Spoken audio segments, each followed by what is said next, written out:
Greetings, everyone. Grand Rising to the family. Happy Wednesday to everybody reporting. We are here on another Wealthy Wednesdays, and this is episode 2 featuring our good brother HERU OFORI ATTA. This is Brother Red Pill, Know the Ledger 444, and I am joined by my brother Anthony WYSP 95.1. We are broadcasting around the world. Greetings. Bless up, everybody. How's everybody feeling? All is well. All is well. Yes, sir. Yep. Brother Wealth Anthony, you all results. right? Yes, sir. Wealth results with Brother Heru. Been doing this for some time. And, Ecovis and a few others that have seen some gains in the last couple of weeks since you tipped us, brother. So we Oh got yeah, testimony. yeah. We're gonna deal with that, and the market's open at 9:30 a.m. Eastern Standard, so they're not open right now. And we can talk about what's going on with the stocks. We'll talk about some other things too. But we certainly will show and prove what's happening. And so, people who have been tuned in, I just want to do a little housekeeping in terms of where we're at, what we're looking to do, and how we're always looking to empower ourselves by not just, having these shows, but being living examples of what we talk about. So when we talk about wealth, and this is a conversation that myself and Red Pill have had, and this is a conversation that you'd have had many years ago, Brother Anthony, when you decided to start Sankofa Revolutionary Radio, that ownership has its privileges, right? When we were growing up, there was a commercial that said membership has its privileges, and I think it was for Membership has its yeah, privileges. yeah, it was for members only jackets, were like these types of jackets that people used to rock. And what we are dealing with right now is that if you're talking about wealth, ownership has its privileges. So, what do we mean by that? Let me be very clear that since we do this show every Monday and Wednesday, Monday is health and Wednesday is our wealth show, we're very privileged to have a great audience.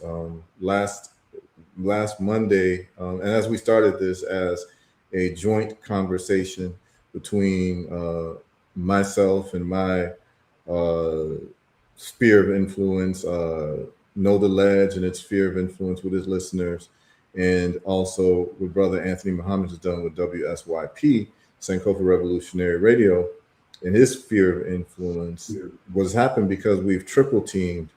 We are within 1 hour of the show being finished live. We're doing about five to 6,000 views of different people within all over the world within 1 hour.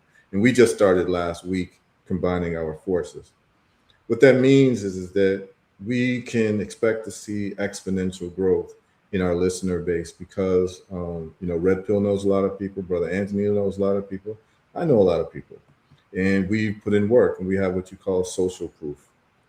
And this social proof allows us to reach out to a wide range of people from a wide range of circles.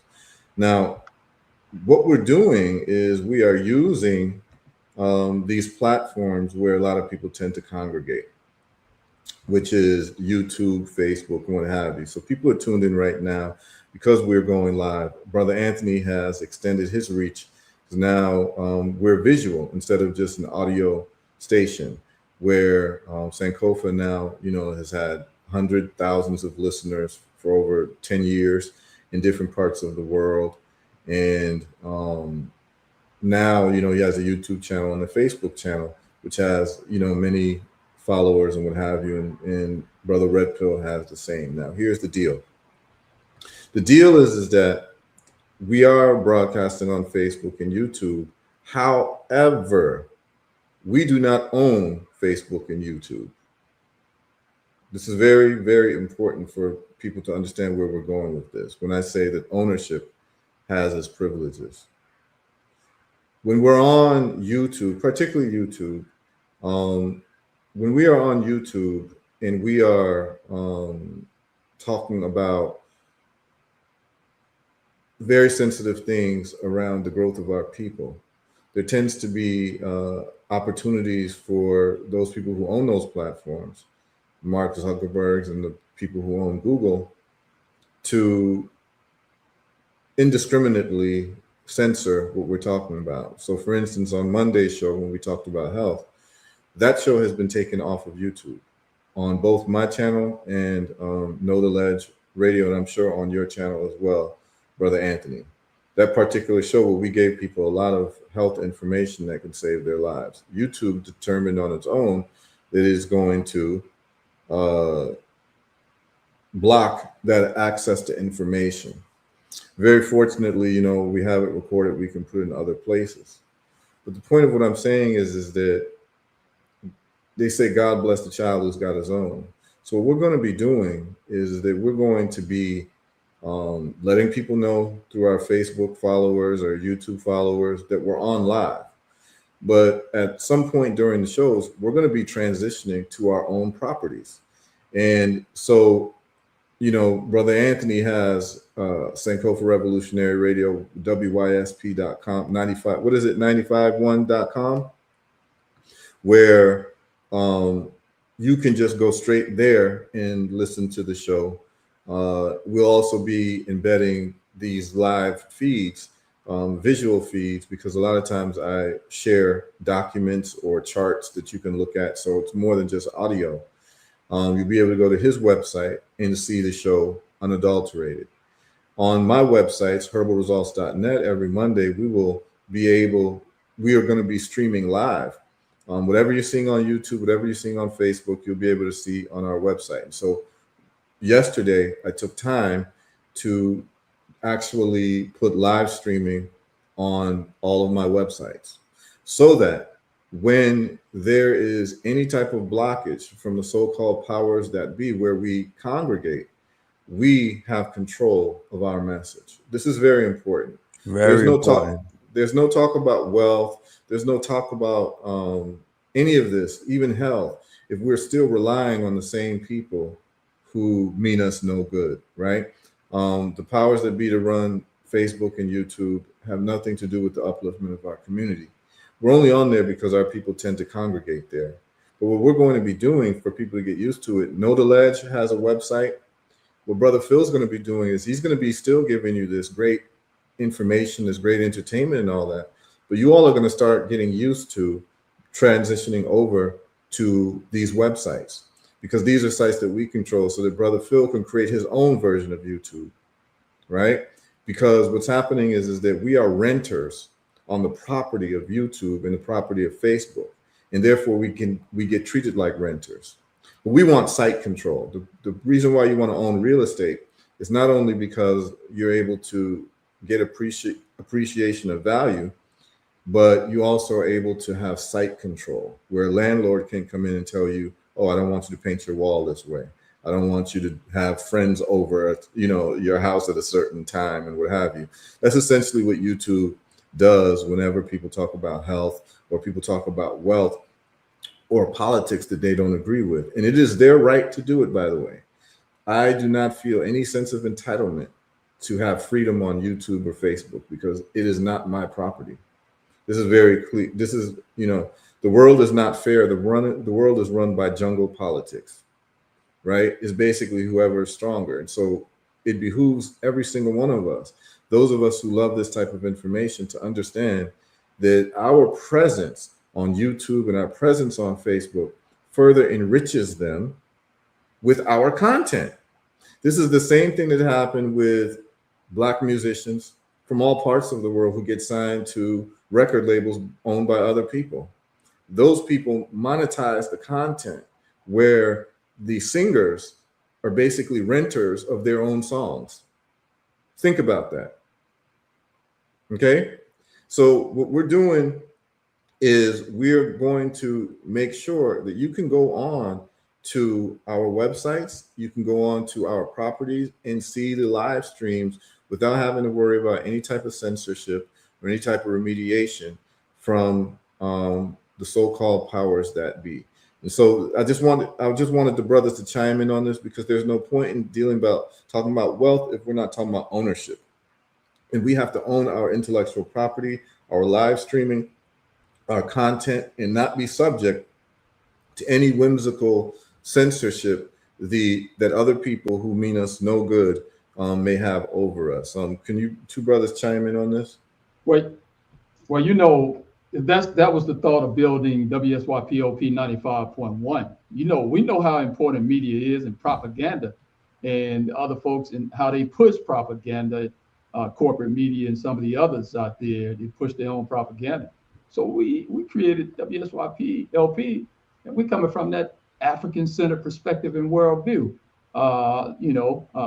Creating and pushing our own work and propaganda. So I think we ought to talk about as well, Brother Heru. We had a conversation with Brother Michael Thompson with Sakona, and of course and our good friend Dr. Obadale Kamban with Abibi Toomey and his platform. Those are very important platforms as well that I think we need to mention to our people out there.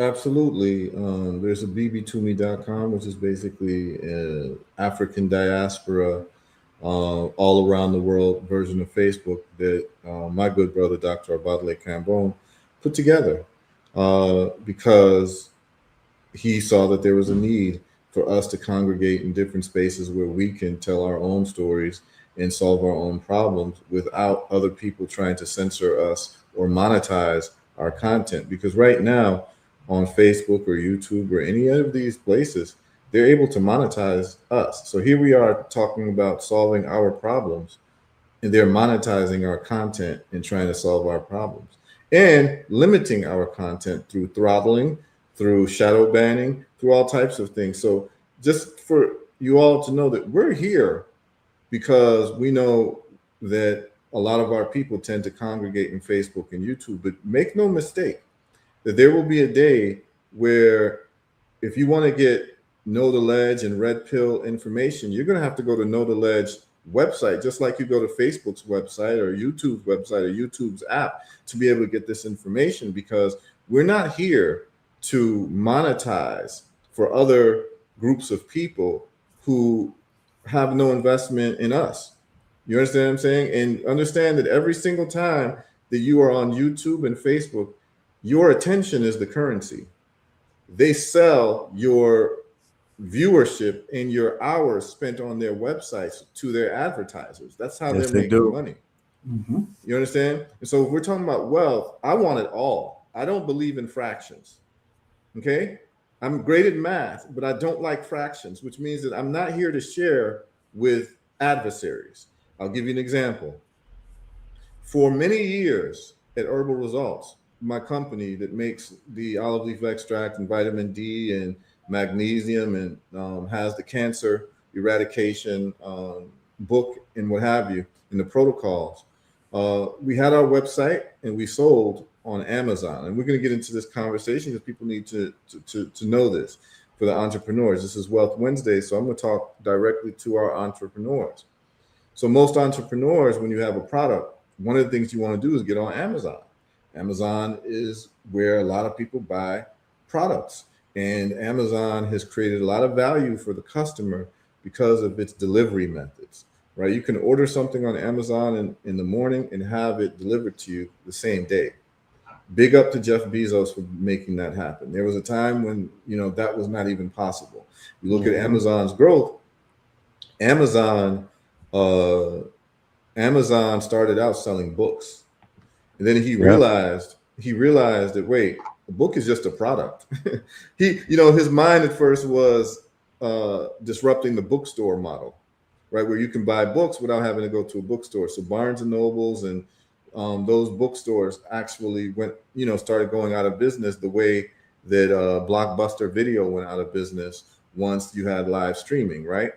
Everything goes towards digitization, right? Everything goes towards that because the way that the human being moves is that the human being is always looking for progress in technology. And the person who has the greater technology and the more up-to-date technology will get the market share, right? So you move from VHS, Betamax to VHS to CDs and DVDs, and then you move to live streaming. And so what Jeff Bezos saw was that there was a flaw in the market. The only time you could get goods is if you actually left your house and went to a store. But what if you could actually have the goods brought to your house? That's what he realized, and he started with the books. Once he started displacing Barnes and Nobles in the other bookstores, he decided that, wait, I'm not in the business of selling books. I'm in the business of selling and delivering product to your door. And since I've got a proof of concept with books, why can't we sell screwdrivers? Why can't we sell whatever else, right? And then you have Amazon.com being the behemoth that it is now. It's very important for those of us who are interested in wealth and entrepreneurship. There's 3 pillars of wealth that I discussed a week or 2 ago on the show, which is what are the common ways that people become millionaires? And there are 3 common ways that people become millionaires: business ownership, real estate, stocks. Okay. Those are 3 ways that people become millionaires. And we talked about that. And if you missed that, reference the past shows that we have. Now, when you're talking about the business development, Jeff Bezos formed certain policies. So one of the policies that you will hear is the customer is always right. You all have heard that, brothers? The customer is always right? Well, yeah. Yes, sir. Okay. All right. So check this out. So I was aware that there's 100 million people on Amazon. And so because there's 100 million people on Amazon, you want to have your product there to be able to get into that market share. So, I would have my olive leaf extract and my different products. I'd have it on my website and I'd have it on Amazon. Okay. About 50% of my sales came from Amazon, and I was on Amazon for about 5 years. But here's what I started noticing. Number one, Amazon was taking 30% of my income. Wow. Just for being on their site, they're taking 30%. Right. Okay. But what people were doing was that Amazon became the social proof for a product. And what do I mean by that is that what people would do is that they go on Amazon and look at the reviews to make sure that your product is legit. So what would happen, and because of their fast delivery times, if they would see your product on your website, they'll go to Amazon and get the product there instead of on your website. Okay. And there's people listening who do that right now. Right. Now, if you have Amazon deliver for you, in other words, you do fulfillment by Amazon, Amazon even takes more than 30%. They'll take almost close to 50% of your income, right? Amazon also can arbitrarily ban your product or hold up your product because it's not listed correctly or this and that and blah, blah, blah. They could just say your product is not listed anymore. You have to appeal our decision, blah, blah, blah. Just hand them, this is random. So therefore, if 50% of your sales is coming from Amazon, overnight, 50% of your income can be cut off by Jeff Bezos and his crew without any of your input at all. All right, now, here's the other issue with being renters on other people's property. Remember what I told you all earlier about the customer's always right. So here's what I started noticing on Amazon, that there are many customers on Amazon running scams. And what is the scam? I have a product I have on Amazon. I get a notice that this person has purchased the product. It is up to me to ship the product out to the person unless I'm doing fulfilled by Amazon. But you'll save money if you do your own shipping because Amazon won't take such a big cut. So I organize my own shipping where I have a third-party shipper who does all of my shipping. So I don't even touch my products, right?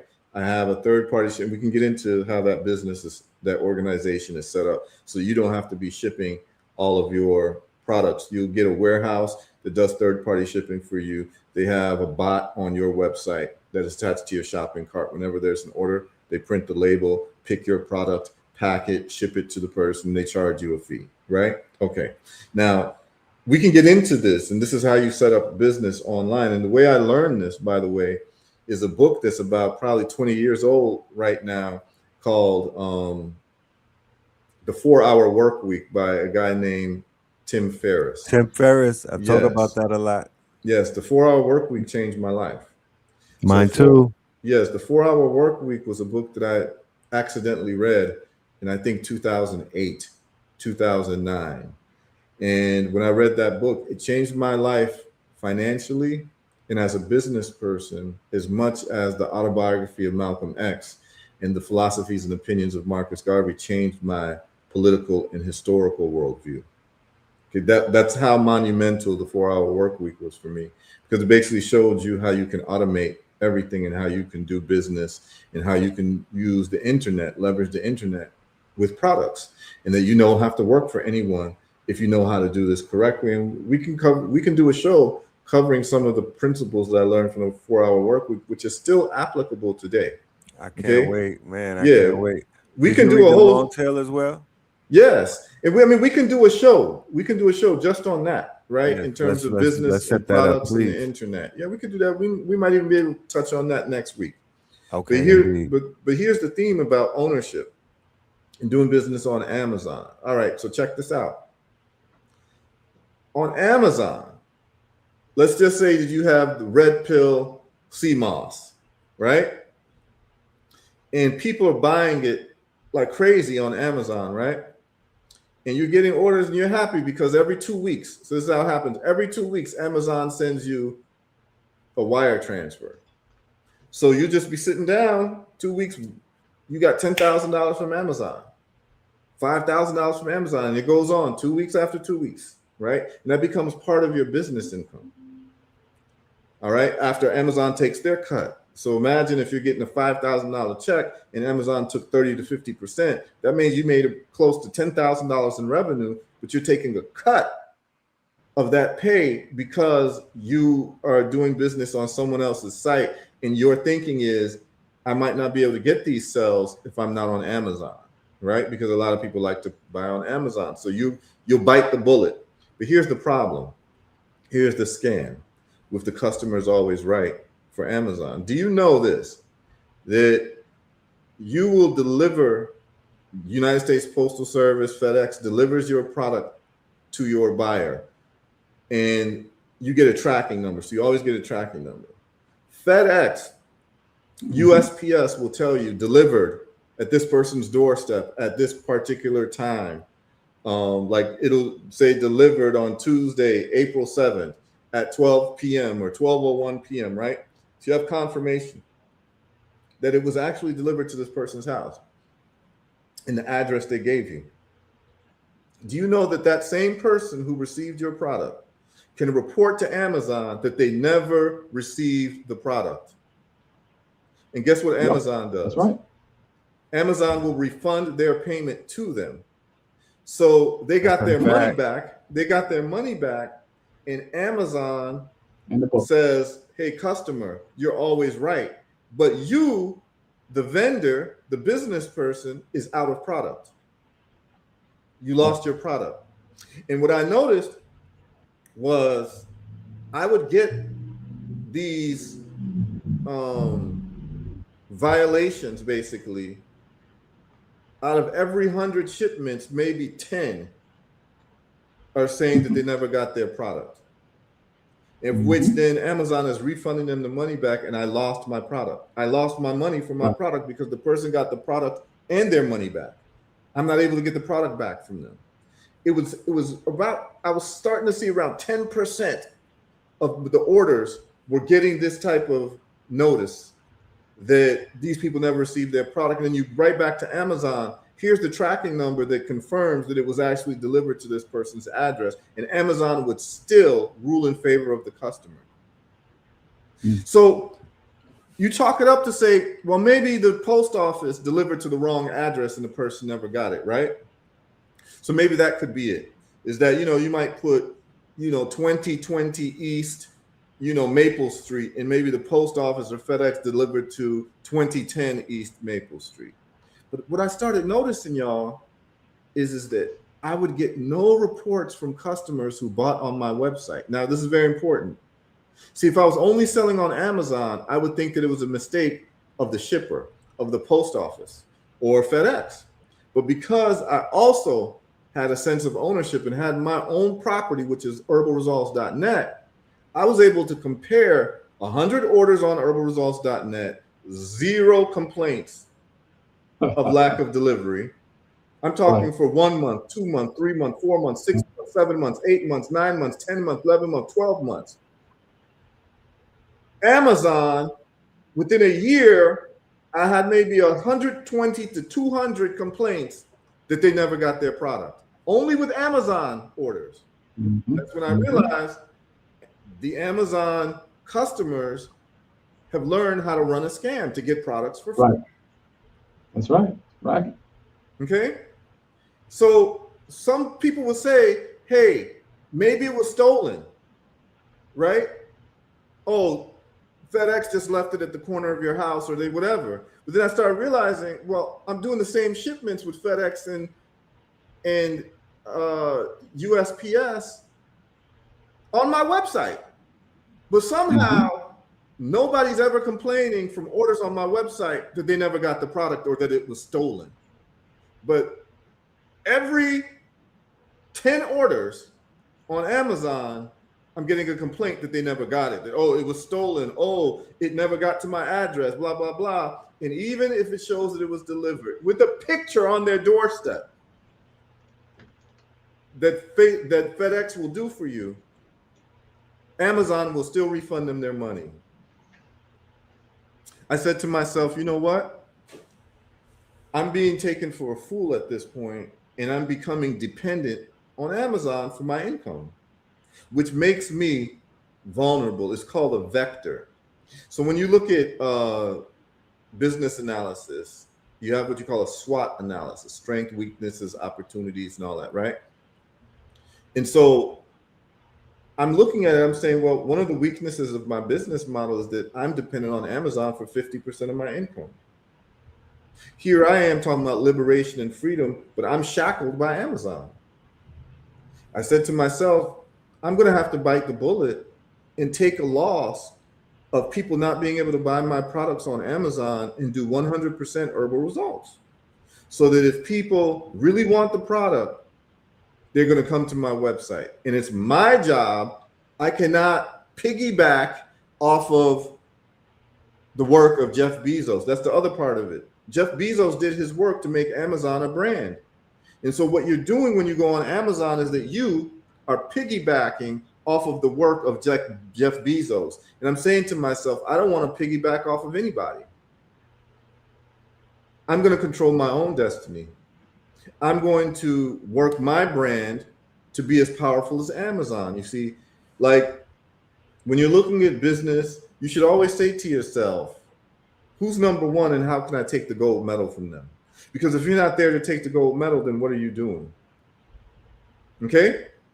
So when we looked at this analysis, I look at this analysis: strength, weaknesses, opportunities, threats. And I'm like, yo, threat to my business is Amazon shutting me down and not selling.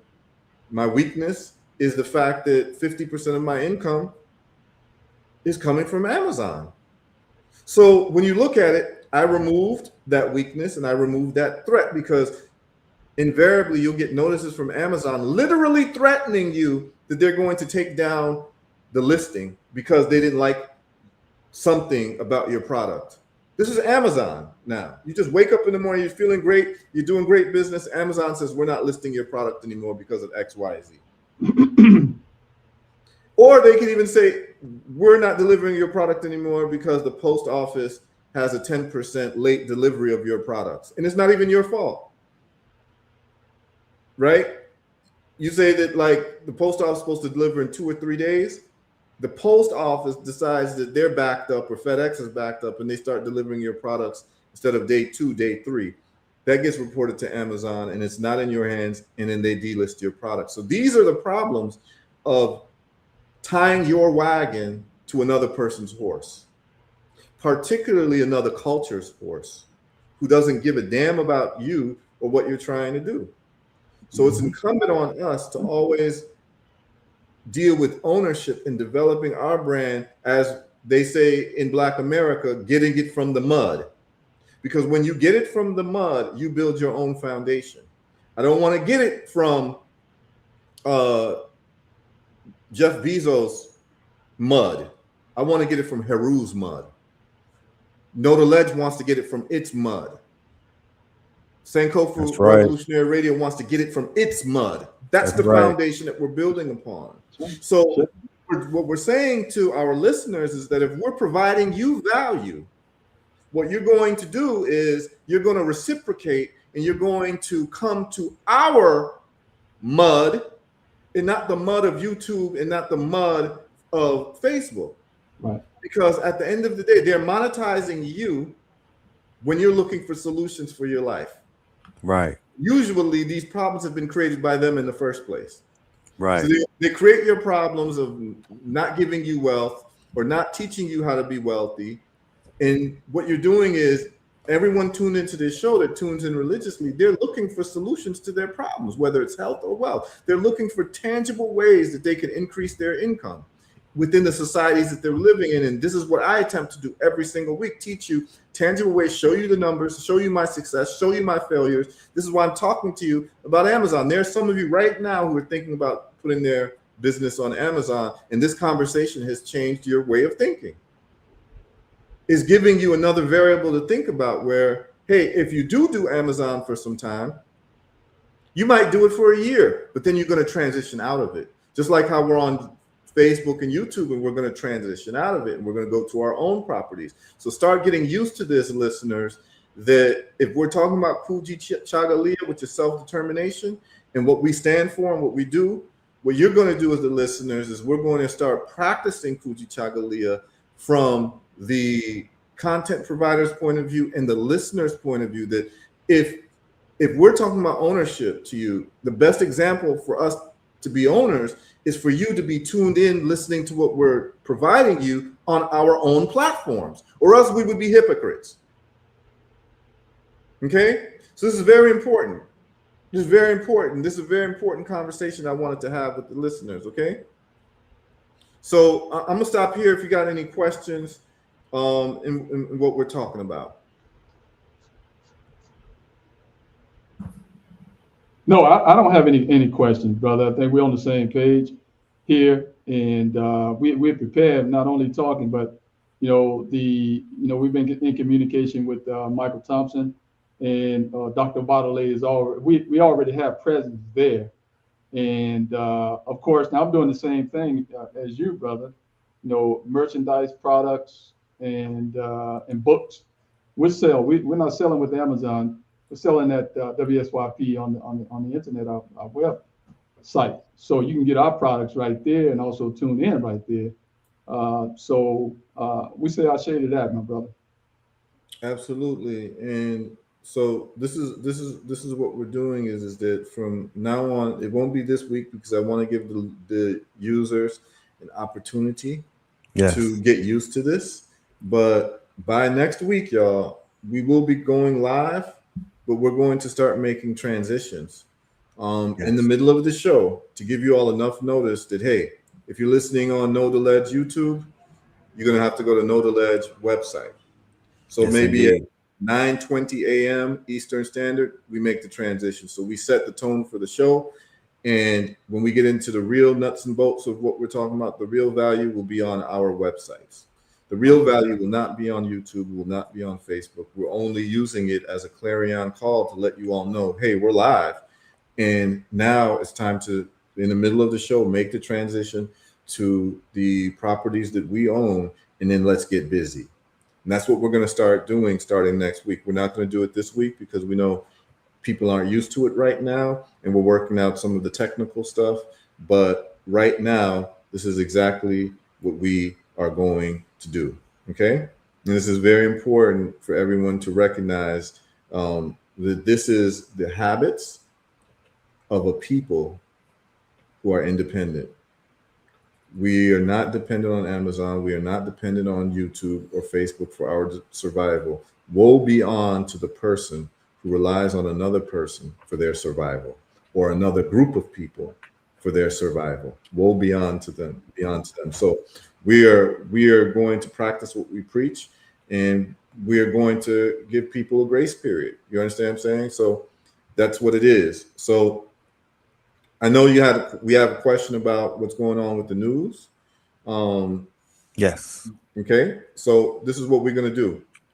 I need to lay the foundation before we get into um, the stock market and forex charts and all of that. And this is very important.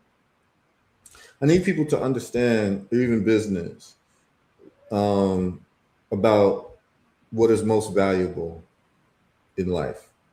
Okay, so let's talk about something, because once the listenership gets these concepts, you understand why I do what I do and why I talk about what I talk about and how I talk about what I talk about. And this is very important. It's very, very important for the listenership to understand this. Okay, so just absorb this, listeners. Every society that you live in, there's people, and I'm talking about societies because our listenership is more than America, right? While some of us as a broadcasters in America, Brother Phil was in Colombia just the other day. I'm in Africa every other, I have businesses in Africa. I have business in the United States. I also have businesses and property in the Caribbean. So I tend to travel a lot and I get to see the world and have relationships in different parts of the world. So I'm able to observe different societies from a firsthand point of view in different nations and different cultures and what have you. So I've had a very fortunate existence of being able to see the earth in real terms. Okay. Every society that you live in tells you what is most valuable by how it punishes you. Listen very carefully. For some of you, this is the first time that you might be hearing this. So some of you would know that I used to be a lawyer, right? So, I used to do criminal law and what have you, and civil, law as well. So when you offend the laws or break the laws in every society, that society punishes you in different ways. And almost every society has 3 measures of punishment of those who break the law. And the way they punish you, the point of the punishment is that it's called avoidance trading. So they want to train you to avoid that behavior in the future. So what they do is they punish you with the things that the society deems the most important. So when you break the law, there's 3 main ways that you're punished. One, the death sentence, right? For the most serious law. So what they're saying is that life is very important. Life is very important. Okay. Number 2, they might fine you. So if you break the law, like your speeding ticket or whatever, even if you steal something, you might have to pay restitution. They'll fine you. If you don't, Y Z on time, they'll fine you, right? They fine businesses if you have certain violations. So you break the law, you get a fine. So there's a monetary punishment. And then the third punishment is incarceration. And incarceration is known as what? Doing time. So what the society has told you, that the 3 most important things in this society, that the society values the most, is what? Your life, your money, and your time. I want you all to think about that. Your life, your money, and your time. So that means in this society that you're living in, you would have to prioritize your life, your money, and your time. This is what's deemed as the 3 most important things to function within the society, because that's what they take away from you when you're in violation. Okay. Well, you have your life and you're operating. Let's talk about money and time, and let's start thinking about what's most important. Is money the most important thing, or is time the most important thing? What would you say, and why would you say it? So, Red Pill, Brother Anthony, is money more important than time, or is time more important than money? I would say that time is of the utmost importance. Time is finite. Time is not a currency. And time is your lived moments. time is attached to the most important thing, which is your life. And every moment, every second that goes by is it's something being taken out of that account. The result of your sweat equity and the results of relationships that have been bonded or have been matured throughout your time is what the quote unquote currency is. That's what the monetary residue would be. But the Mhm. real wealth and the real finite asset is time. Okay. Right. What about you, brother Anthony? Oh, it's got to be time. You've seen and heard some wealthy folks give up their money to go back in time. Hmm. Okay. It's All right. So definitely let's time. let's let's evaluate that. Both of you are saying time. All of us know people who got a lot of time and no money, right? Those are people that are affectionately called bums, right? They got all the time in the world. They got time to sleep on the couch. They got time to play Xbox. They got 30 years of basically being a bum and not making any money. And their lives are miserable because without the money, they don't have any choices. They're subjected to the whims of anything that's happening to them. They can't travel when they want. They can't eat what they want. They can't even sleep where they want, right? So this is a person who has all the time in the world, within their lifespan, but has no money. So we know that money is important, right? So money is important for that person who has all the time in the world. But what happens to someone who has all the money but no time? That person becomes a slave, right? And I know people like that because we want to start comparing realities and then to find where the middle ground is and to start rating things, right? So I can tell you that when I went to law school, I have many friends now who are partners in law firms. And when I went to undergrad, I was pre-med in undergrad. So I have many friends who I went to university with who are now doctors, right? So I have a wide range of friends that I went to school with, doctors and lawyers, right? Because of my educational training. And I talk to them, the old friends from college and law school, and talk to them. And they have money, but they don't have time. Mhm. Um, Right. to make partner in a law firm, a New York law firm, you might work 70 to 80 hours a week. They have no time to make a family. Particularly, there's a lot of women who chose their career who were friends of mine who regret it now because they worked 80 hours a week, their partner at a firm, but they don't have a life partner.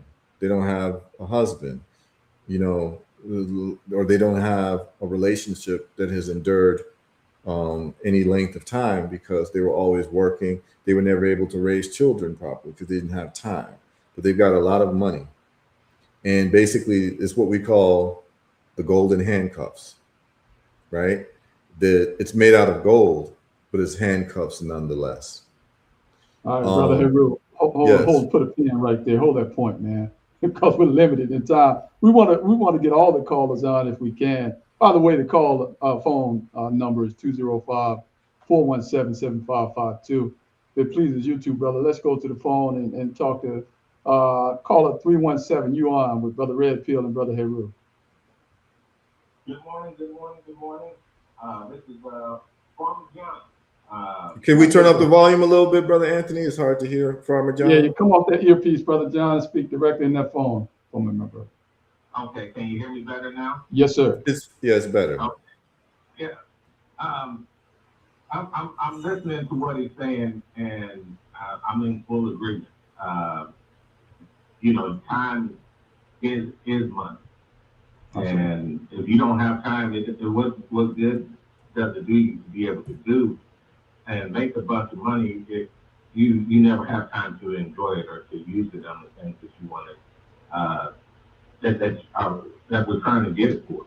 I guess my question would be, what are some of the things that we can do, even from a young age or at somebody such as myself who's in the 60s, what can we do to help to generate wealth to where not only does it benefit us, but also generations behind? Yep. And I'm definitely going to get into that. So he said, what can we do to generate wealth and to deal with time in a serious way? So that's exactly what I'm going to get into. And to understand these concepts allows you to start off your wealth journey the proper way. So for instance, I'll give you an example. Do you all know that B.B. King, you've heard of B.B. King, right? The musician, the blues musician. You know that B.B. King, he couldn't play guitar and sing at the same time. A lot of people don't know that. Yeah. I didn't know that. You see people strumming and singing at the same time, playing. Well, he couldn't play guitar and sing at the same time because when he started learning how to play guitar, he would just play the guitar and not sing at the same time. So he started off with a bad habit. Mm-hmm. So if your intention is that I'm not only going to be a great guitar player, I want to be a guitar player and singer, do it at the same time. So you want to learn these habits, right? It's like baseball, right? If you want to be a great hitter, you would want to learn how to hit left-handed and right-handed, but you would start that off as a child.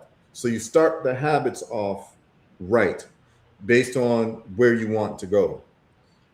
So this is very important to understand this. So that therefore, if you're going to choose a business, if you understand the value of time and money, you're going to choose a business and a business model that gives you the most amount of time and the most amount of money.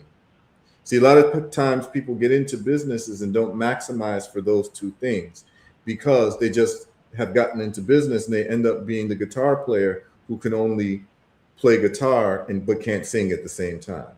You've got to be able to do both time and money maximization, right? Okay, so check this out. When I started Herbal Results, I was making all the products myself. Literally. And so I would spend 18-hour days. I would do the mixing of the tincture of the olive leaf. I would do the bottling. I would do the labeling. I would do everything. And so as the business started growing, I started getting orders from pharmacies. And the pharmacies would order 500 bottles at a time, sometimes 1,000 bottles at a time. And it would take me several days to be able to fulfill an order, working 18-hour days and sleeping maybe 4 hours during the day, right? So, and then maybe having 2 hours to family time or running errands, whatever. But I was literally working 18-hour days, sleeping 4 hours a night, and then maybe having 2 hours to eat food or do whatever. So that comes out to 24 hours. So I was making good money now, right? Where I didn't have to work for anybody, but all of my time was spent making the products and, shipping the products out and, the customer service stuff with people asking questions, customers asking questions, wholesale buyers asking questions, wholesale buyers interested, wanting price lists, all of that. So there's moving parts of the business, but I was handling every single part of that business myself. It was cute for the first few months because you're happy that you're getting business, right?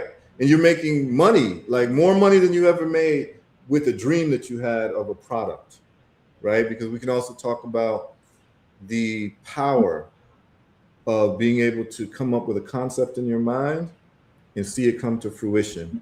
That's addictive for people who are high performers. That's a secret that's not really shared with people. People who are high performers, they're actually addicted to the dopamine rush of being able to create something from an idea and see it in flesh. Very similar to a musician who writes a song in the middle of the night out of inspiration, and then a year later, they're performing that song on stage and every single person in the crowd is singing it back, right? That idea to make into flesh, the ability to make an idea into flesh is very addictive for those who've been successful doing it. And that is one of my addictions, right? And that's why I have a lot of ideas. Because so here's, go ahead, brother. Well, based off of what you were just saying about that addiction of being able to manifest in real time, a lot of people are now becoming overly addicted in the age of AI because you can actually do that in the span of a day, which would take about a week or two. People are making 20 songs in one day. People are manifesting ideas from morning, and by nighttime, you have concept, you have protocol right on your table or ready to ship. you know. So Hmm. there's a lot of dopamine, and it's even leading to fatigue and whatnot. But people are really compounding their quote unquote dopamine, especially if you're a serial entrepreneur such as myself, being able to finish products, finish thought, and actually monetize it and whatnot. So please continue. Just Yes, wanted to add and what we're going to find out is that in every era of human existence, those people who have this dopamine addiction to creating something from nothing usually become the most productive people in the society and the most wealthy people in the society. And there are definitely two sides of the coin, but there are positive addictions and negative addictions, right? And it's just about its utility. But that's a whole nother conversation. And so here's the deal: is that what I found is that I was making good money, but I had no time, and I felt enslaved by my business. So you never want to get into business and feel enslaved by your business, which many business owners and entrepreneurs actually feel. So what you have to do, and what I had to do was, when I looked at the 4-hour work week, I looked at the automating of my business to take the tasks away from me. So I was able to hire a contract manufacturer who I gave my formulas to, and they would make my bottles by the thousands.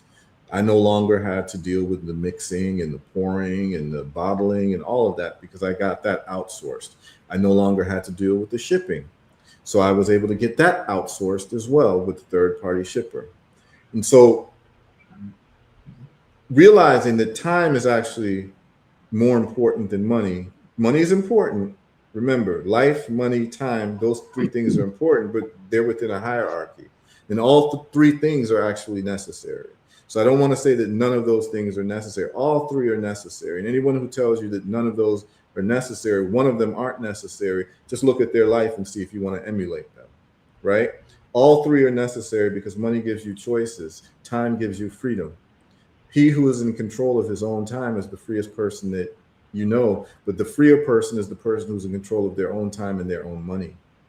When we talk about life, that's when we talk about health and extending your life. Because what we know is that Warren Buffett, at 90 years old, would most likely give away all of his money to be 20 years old again, right? So we know that time in life are the our hierarchy, right? Everyone wants to keep their life, but within keeping your life, you want to be able to control your time. Then after you control your time, you want to be able to control your money. Okay. And what So happens is that a lot of people get into business and don't understand that hierarchy where it's flipped, where the money becomes number one. They work themselves to death. So that means their life is secondary and their time is third, right? Other words, you have money, but you're unhealthy. So you shorten your life and you're working all the time. So you have no time or freedom, right? So there's no point in having money without freedom and health. There's no point in having health, but you've got no time and no money. There's no point in having time, but not having health and no money. So I need people to start thinking about those three things because the legal system lets you know what is most important by how they punish you. Capital punishment by taking your life, incarceration by taking your time, civil penalties by taking your money. They've already told you and whispered to you what is most important. And so when you understand that, you organize your life based on those hierarchies. And when you master those three things, you have a life that's worth being followed. And what I've been able to do with my life and my time is that I'm very free because of these concepts. And what I'm saying is that you can get into business, make a lot of money, open up a mom and pop shop somewhere, a retail store somewhere, but then you start realizing the detriments that come with that operation. So let's look at it. You can open Before you go there, brother, let's Yes. we're at the top of the hour. We're going to do our station identification. You listen to WSYPOP 95.1 Sankofa Revolutionary Radio. And before you even move forward, let's see if Farmer John have a follow-up before we close him out. Farmer John, you have a follow-up or statement or question? Yeah. Listening to what he's saying, and even how he. Yeah, go ahead.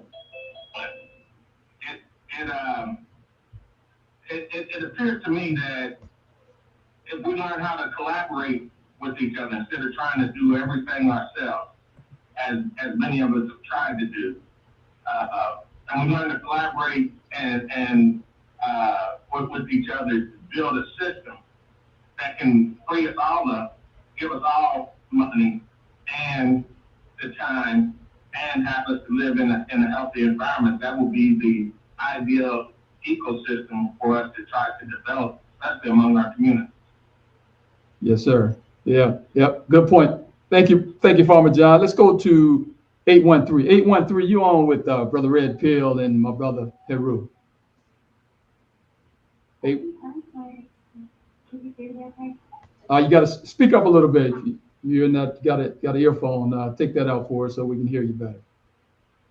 Is this better? Absolutely.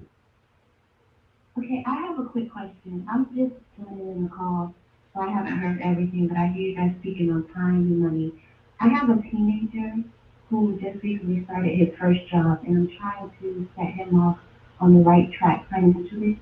So I was wondering if he can break down how I can direct him in regards to savings versus spending, how much he should put up, how much he should pay him, something like that, if that's possible.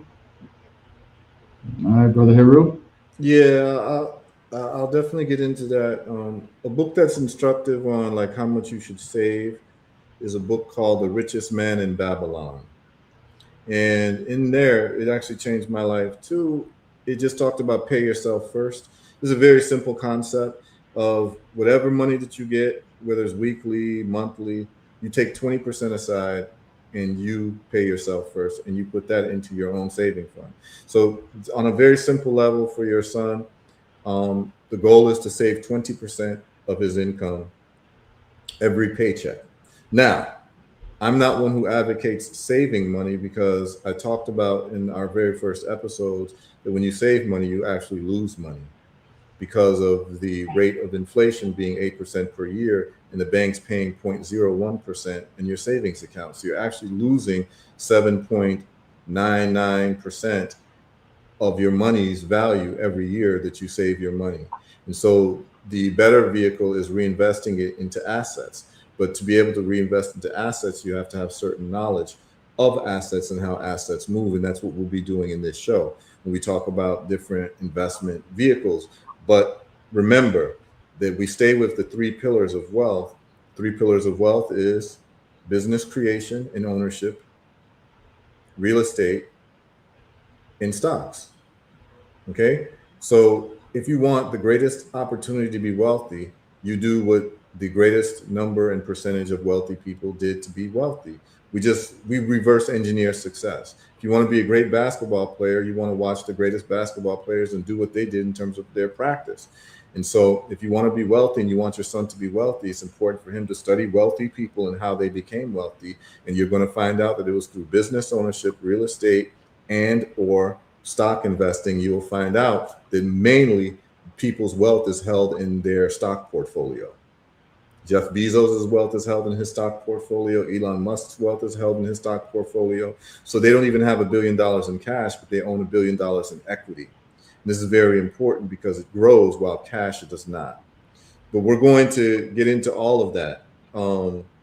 But just as a starter on a remedial level, to give you an instruction is that everybody from their paycheck, if you're a 9-to-5 worker, you pay yourself first, 20%.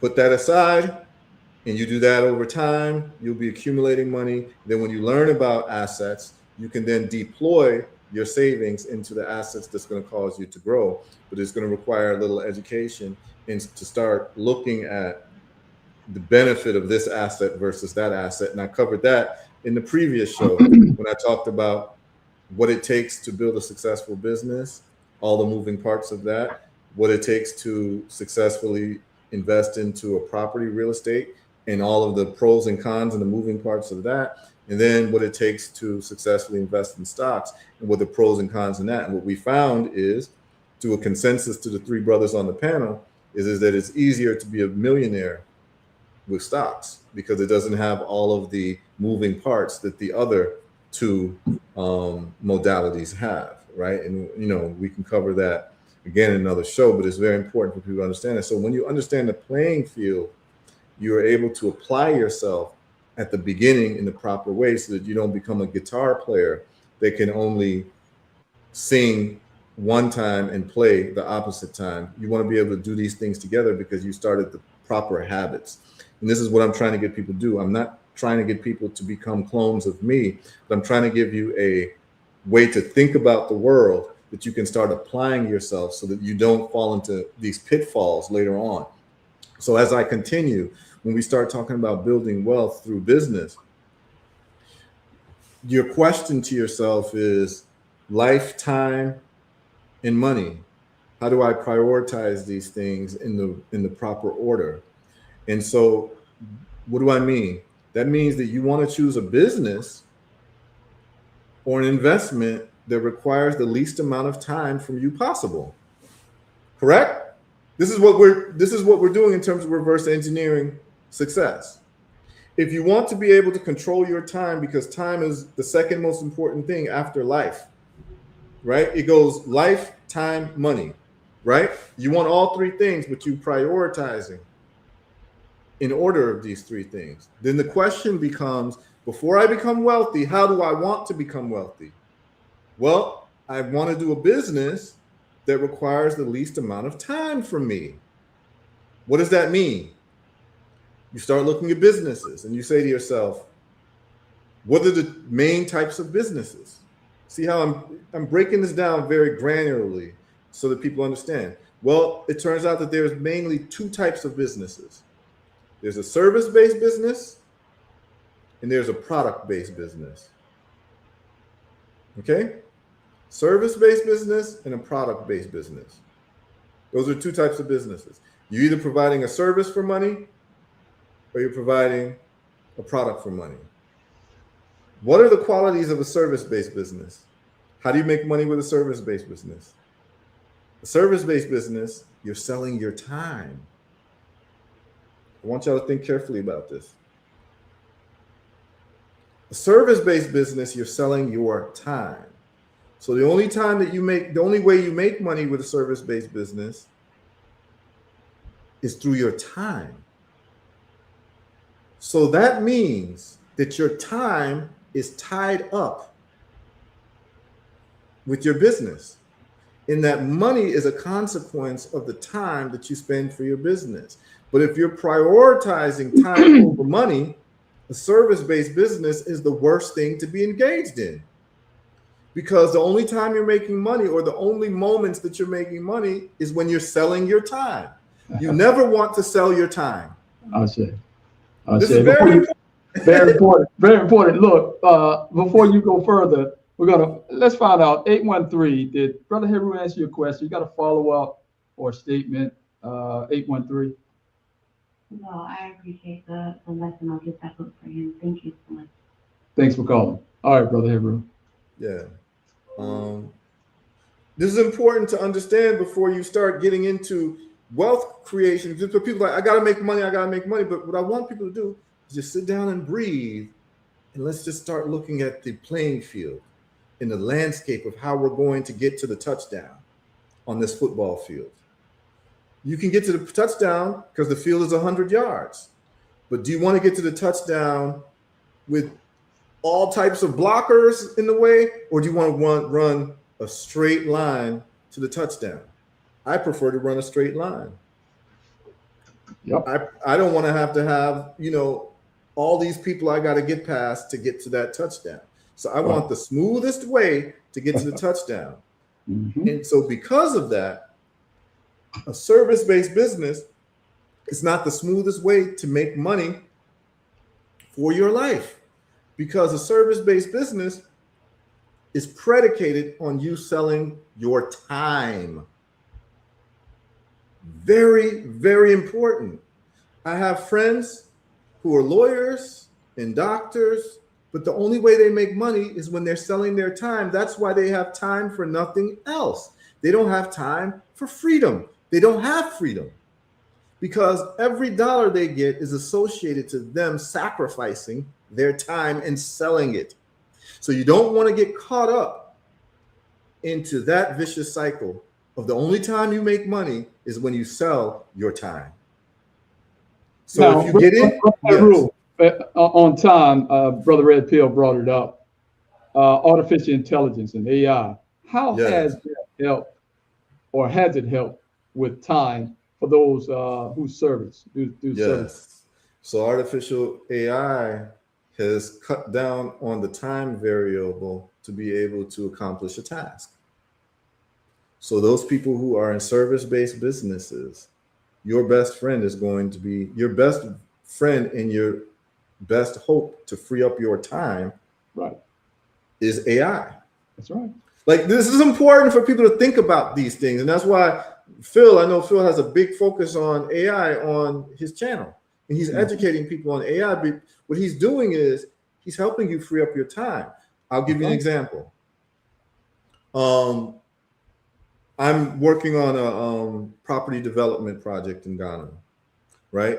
So I'm working on designing homes that I'm going to be selling in Africa, right?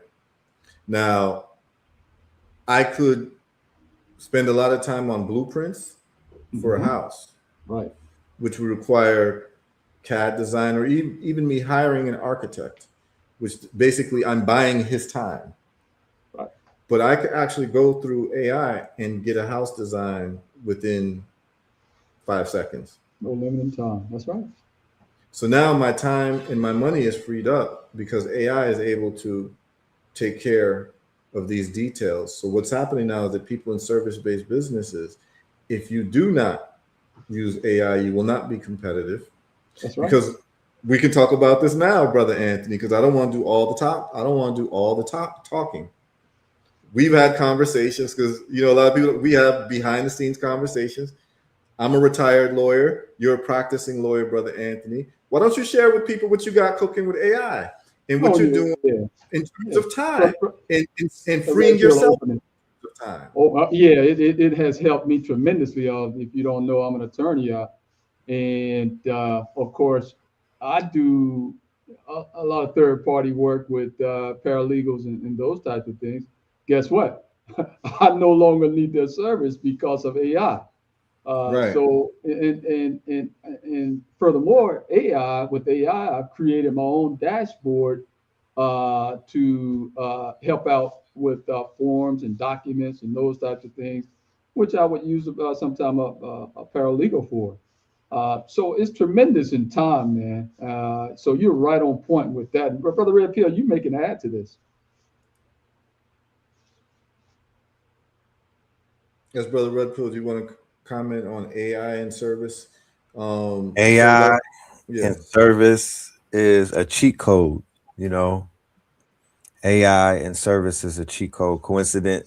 I mean, just interestingly enough, I'm in I was texting a friend of mine who is an elder, and I've spent, I would say, the last 5 or 6 months attempting to get this person, a little bit of get them hip to the AI, just get them past the threshold of what I would call media-induced fear, paralysis of analysis.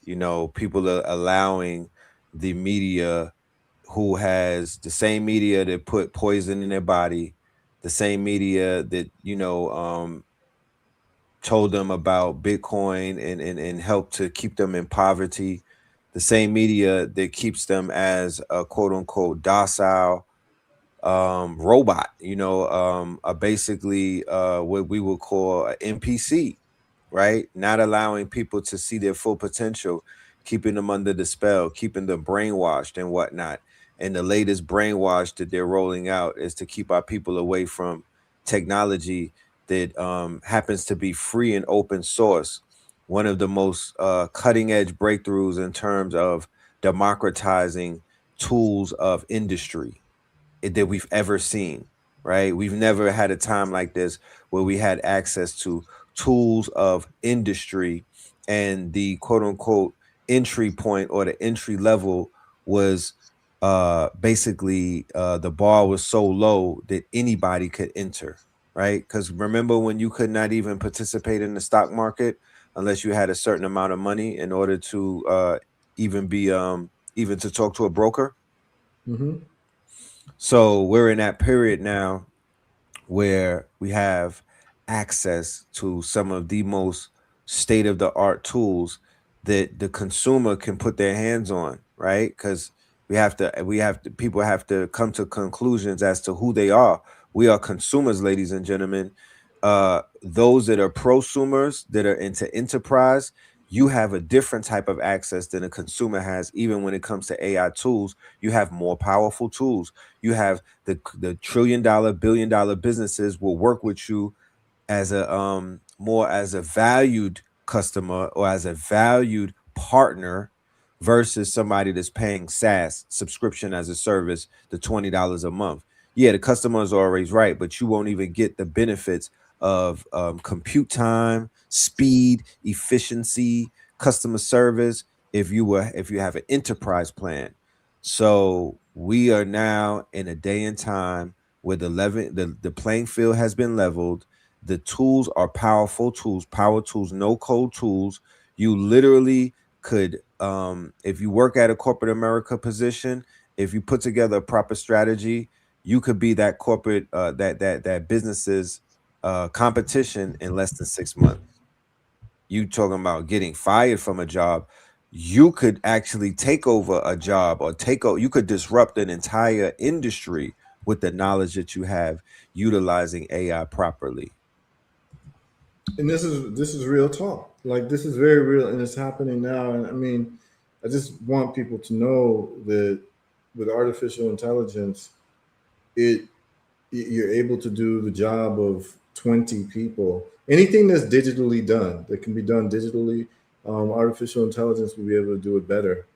And so what's going to happen is that any businesses that are not employing artificial intelligence will not be able to compete in the marketplace because it can be done for cheaper with artificial intelligence. And so that business will be able to lower their price of their services because they don't have the same operating costs as another business. And this is very important. So, I mean, I'll give you all an example of service-based business for you all to really kind of get the point of where this is going.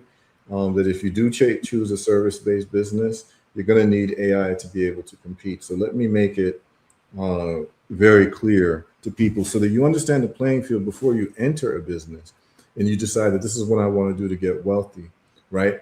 To me, a product-based business is always better because a product-based business, you can still use AI, but you're making money in your sleep. So for instance, when I was practicing law, I made money by the hour, or I made money when I would do a case, right? But you're really selling your time. When I became a product maker, I make money in my sleep. So when I'm sleeping, or I'm on an airplane, or I'm on the beach, I'm getting orders for products. And I get notices of orders of products when I'm not doing anything, right? That allows me to free up my time to do these radio shows and to do these types of things for free. Because as I'm sitting here talking to you all, I'm getting orders without having to apply any of my time, right? But I can't do this radio show and be hired to do a service at the same time unless I have an AI agent working for me, right? So this is very important for you all to understand the lay of the land, because what you want to do is you want to maximize your time, which is your freedom, and you want to maximize your money, which is your choices.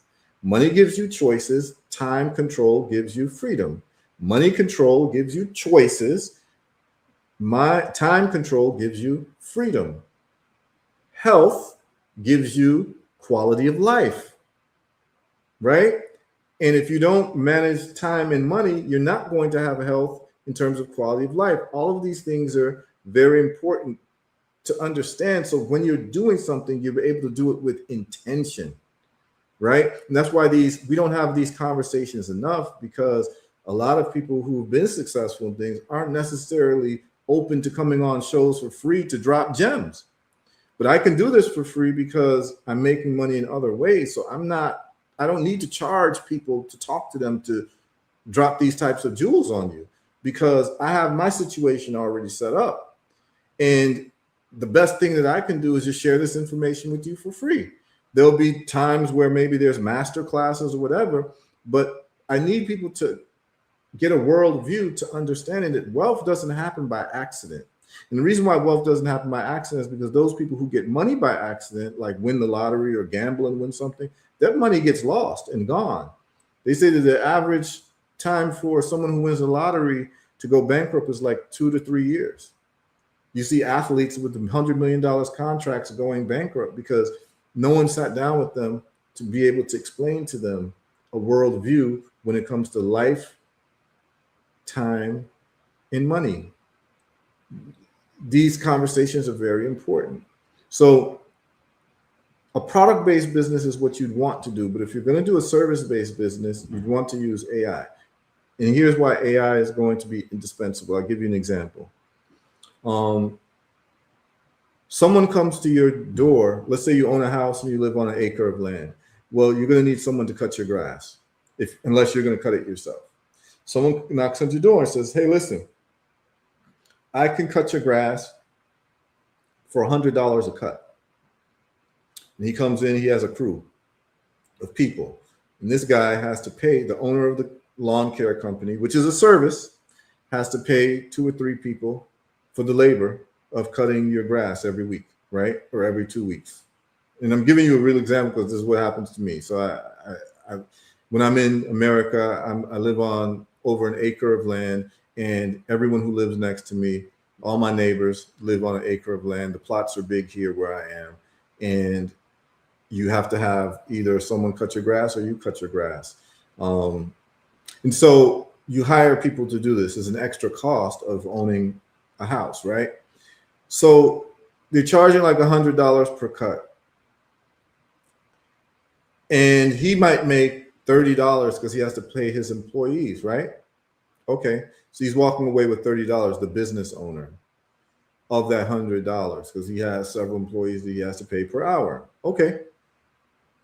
The next person comes and says, hey, I've got a remote control lawnmower. They have those now, by the way. They have remote control AI lawnmowers that will map out your property, and you just press a button and that lawnmower will go and cut your grass without any human intervention. Yes, they do. Yep. Okay. Robo lawnmowers. Okay. So check this out. If I'm the owner of robo lawnmowers, I can still charge you $30 per cut because that's the profit I would have made if I would have had employees. I've now cut my operating expenses, but guess what? I can offer you to cut your grass for $30. Or the guy can offer me to cut my grass for $30. Guess which deal I'm going to take? I'm going to take the deal for $30 to cut my grass. I don't care who does it or how it's done. I just want my grass cut. That person makes the same lick of $30 to have me as a customer. But guess what happens?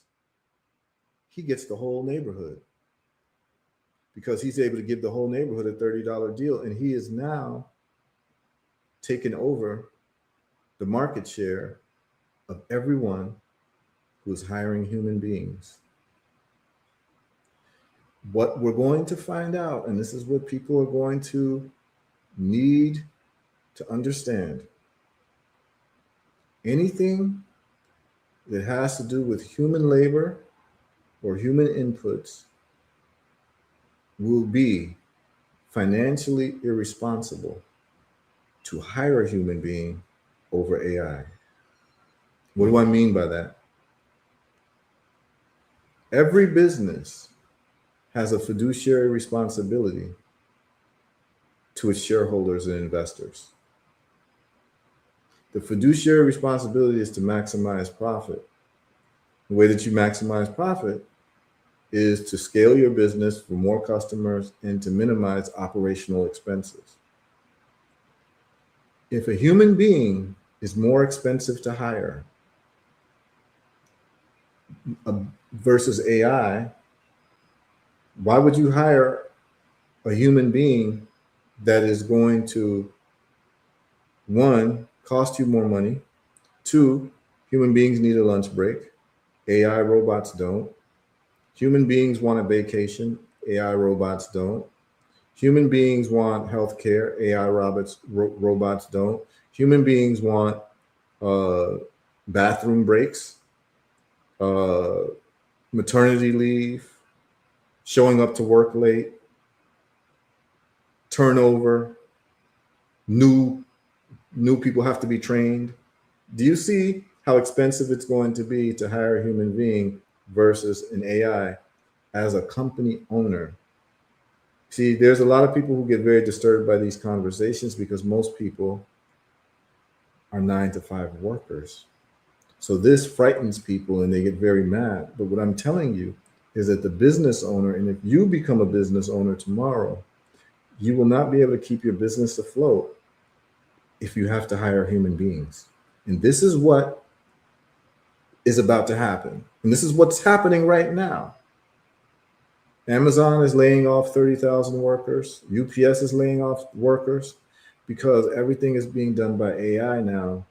And the thing is that these companies will not be competitive if they keep human beings in the labor force. I was able to design a whole village of homes using AI and not having to hire an architect. So that architect that I would have hired maybe 5 years ago is just lost out on about $3,000 to $5,000 for me to design a home. I no longer have to pay him because I have AI will do it. You're going to start seeing doctors and surgeons go out of business. Why? Because you're going to have AI robots that will be able to do surgery with 1/1000th of a millimeter of perfection, where a human being's hand won't be able to do the same thing, where it's going to be more efficient and better for the health of the patient to have an AI robot do the surgery because they'll make less mistakes. Transportation.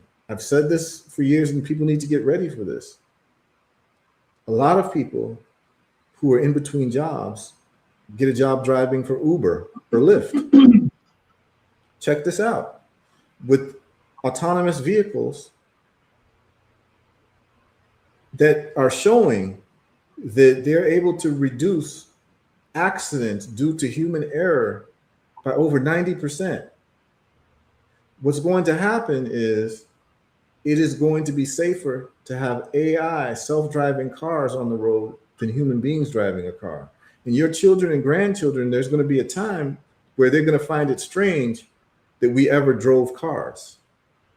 They're going to laugh that we drove cars. You guys used to drive cars just like elevators didn't have a button you pressed. You had to have an elevator porter that would control the elevator and stop it at the floor. Now elevators are all automated, and to see an elevator porter controlling the elevator would be strange to see now because elevators have been automated.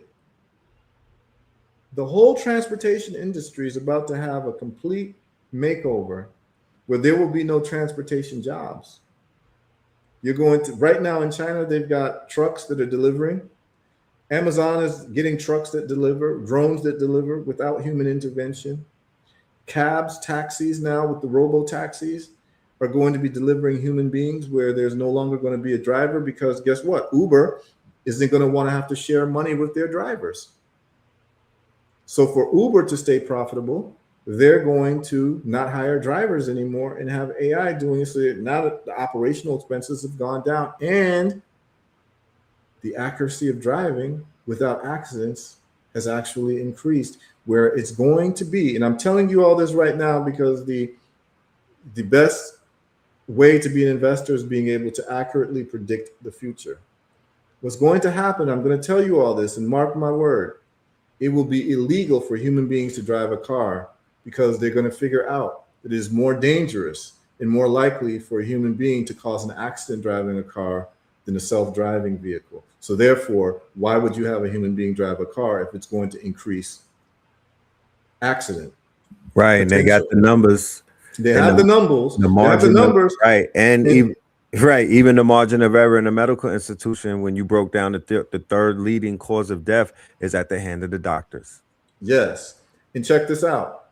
The way that you're able to track whether something is going to be viable in the market is through the insurance industry. What do I mean by that? It's going to be a time where medical malpractice for hospitals will be cheaper if you're using AI robots than when you're using human beings. It's going to be a time where having a self-driving vehicle where the insurance costs are going to be cheaper than if a human being is driving, because the actuarial science is going to say there's a higher risk for accidents when a human being is driving a car. So therefore, to cut down on insurance claims, we're going to make it more expensive for a human-driven car in terms of insurance premiums. This is what's going to happen. And I'm sure there's going to be laws passed in the next few years where it's going to be illegal for human beings to drive. So what does that mean? That means that the trillion-dollar industry of people who drive trucks, the income of people who drive Ubers and Lyfts and delivery and cargo is going to be completely gone as an economy. You won't be able to get a job in that anymore. Right now, airplane pilots pretty much are there for show. Most airplanes are completely automated. The only thing the pilots are kind of there for is the landing if there's any problem. But once that plane takes flight and it hits escape velocity, everything is automated. For a lot of people who don't know, the plane is flying itself. You're not going to have drivers anymore. So what does that mean if there's going to be no more doctors? Because right now you can get a scan, a CAT scan, an MRI, and you can run it through Grok, and Grok will tell you what's going on with you. You can get your blood test results and run it through Grok, and Grok will be able to tell you, what's going on with your health. You could run a contract through Claude, a legal contract, 100 pages.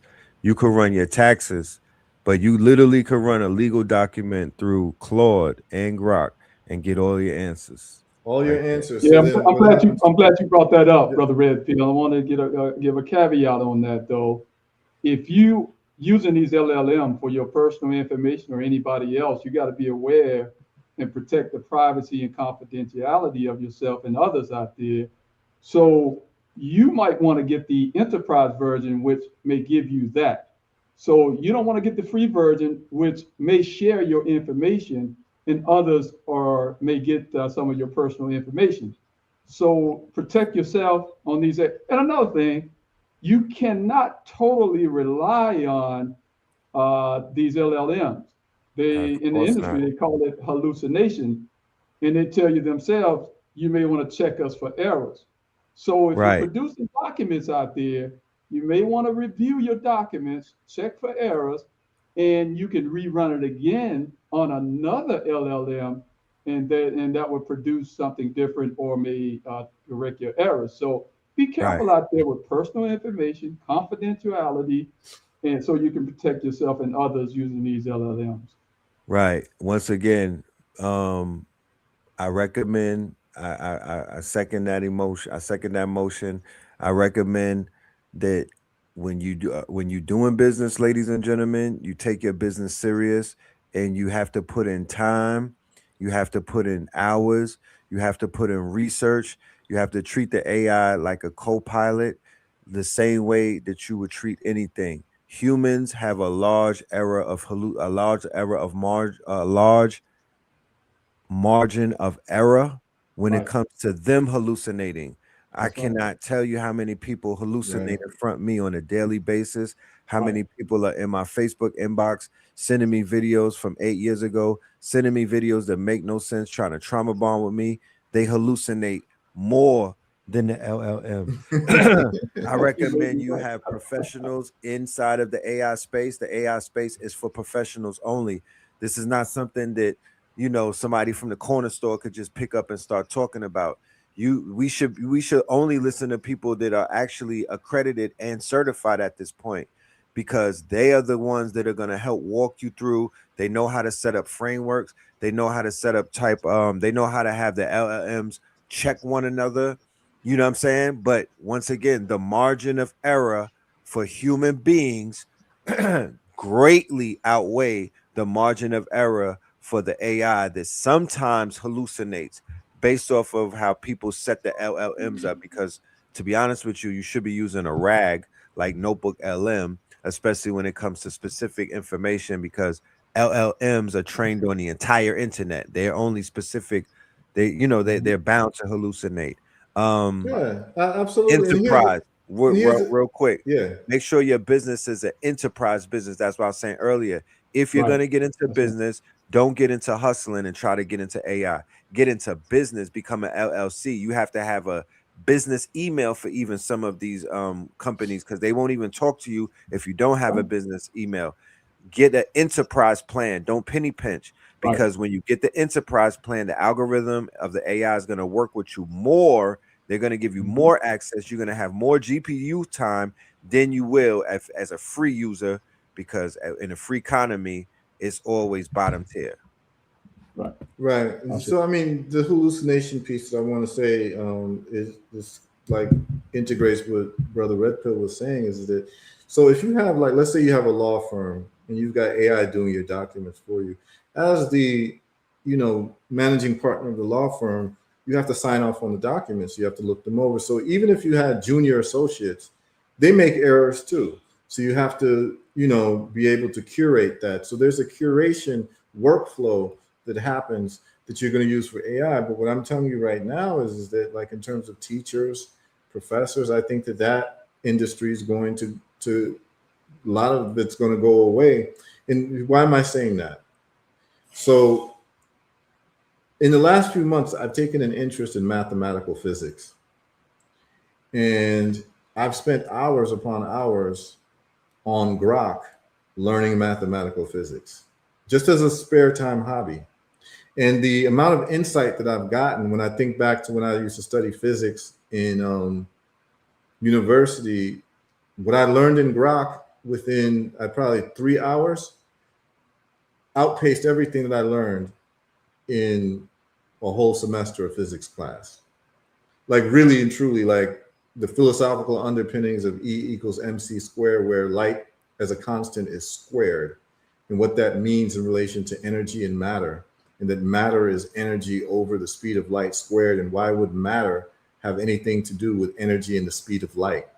And I'm asking these questions, and I'm getting a whole lot of insight where I'm understanding equations from a theoretical and philosophical point of view, because anybody who studies high-level mathematics, the symbols tell a story. So once you start understanding the story behind the symbols, what mass is that mass involves energy and the speed of light. Why is the speed of light squared? Because we're living in dimensions. And so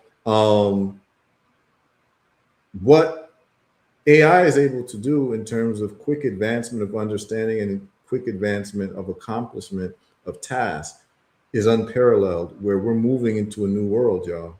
And those who are unprepared will become the slaves. Anytime you have people who are unprepared become the slaves. And so what happens with this new slavery? And I'm just telling you all, whether you all agree with me or not, I'm just telling you what's going to happen. Just like I told people about electric vehicles are going to take over internal combustion vehicles. I told people about Bitcoin. A lot of people hated me for talking about Bitcoin. Is this the mark of the beast and this and that? When Bitcoin was $100, now it's close to 100,000. And it's because I'm able to see trends, right? When I'm telling you that they're going to pass laws where driving a human being driving a car is going to become commonplace in the law, just watch, wait till it happens. It's going to be financially unviable to have a car for human beings to drive, because the insurance companies are not going to insure those vehicles. They're going to insure vehicles without steering wheels in the next coming years. I'm telling you all this. Whether you agree with me or not, just wait and see if I'm right. But what you have to do at this time is you're going to make a decision whether you're going to be a business owner who completely leverages AI for product development and for service development, or you're just going to be a consumer and a worker. And guess what happens for consumers and workers?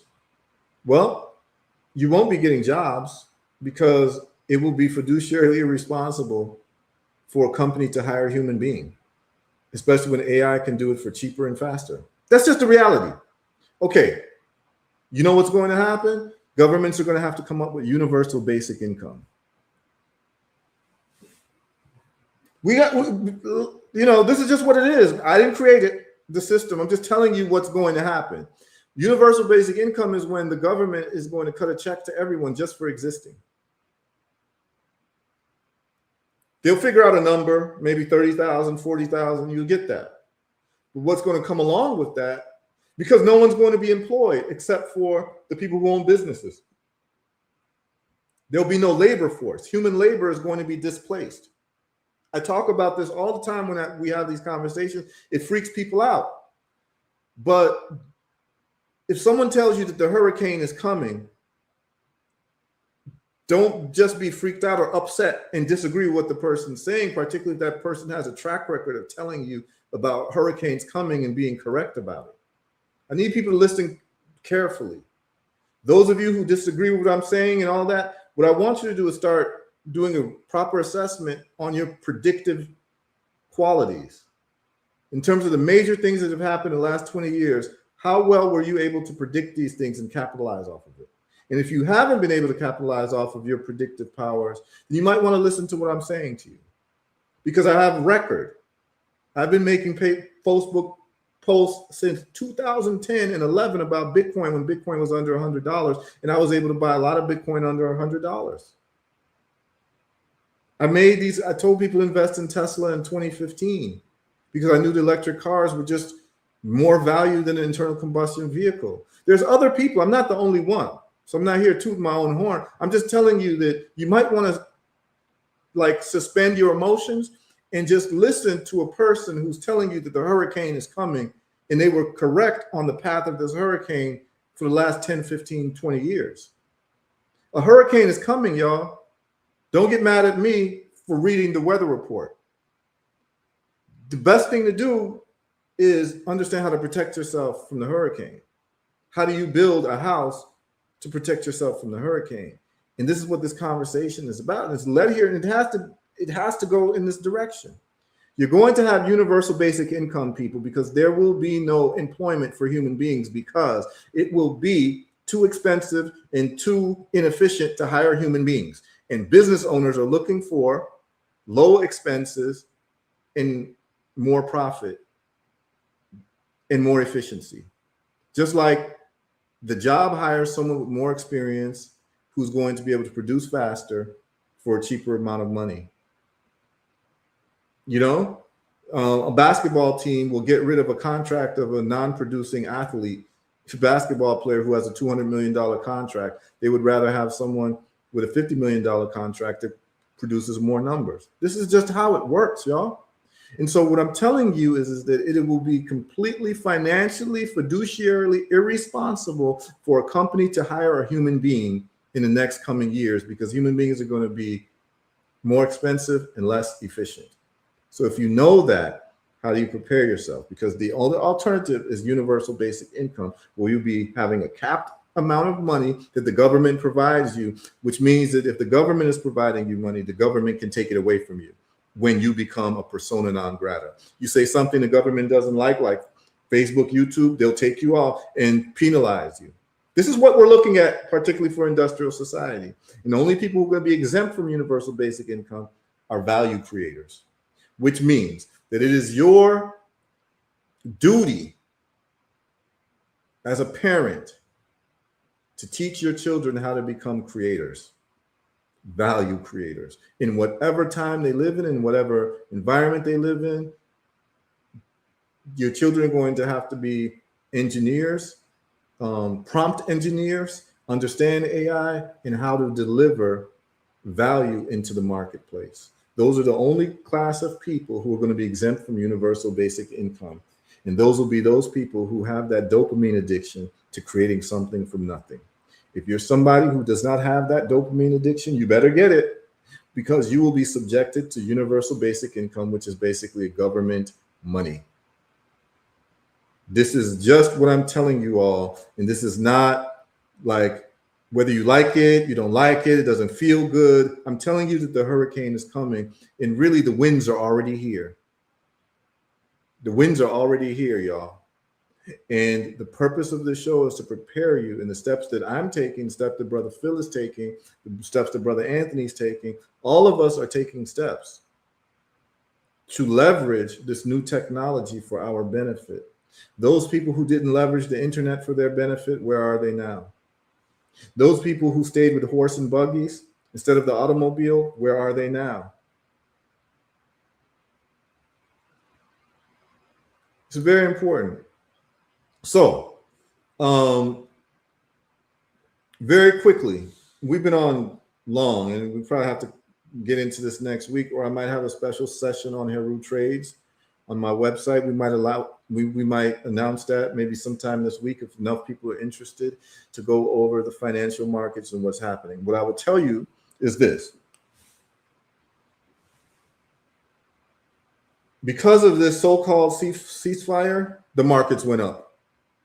Because they're saying, oh, no more doom and gloom. We can now operate, so oil prices went down, and you'll see the price of equity stocks go up. You'll see it across the board. I could even share with you, I could share with you some numbers that I got from the stocks that I'm holding and the options contracts that I have. Please do, my brother. Please do. All right. I'm going to share one or two, man. I'm going to share one or two. There's no way for me to share this with y'all without y'all getting into my pockets, but I will do it for the audience real quick. And then, we're going to move to HERUtrades.com, my website, next week, because I'm not trying to share this information on Facebook or YouTube. They don't deserve it.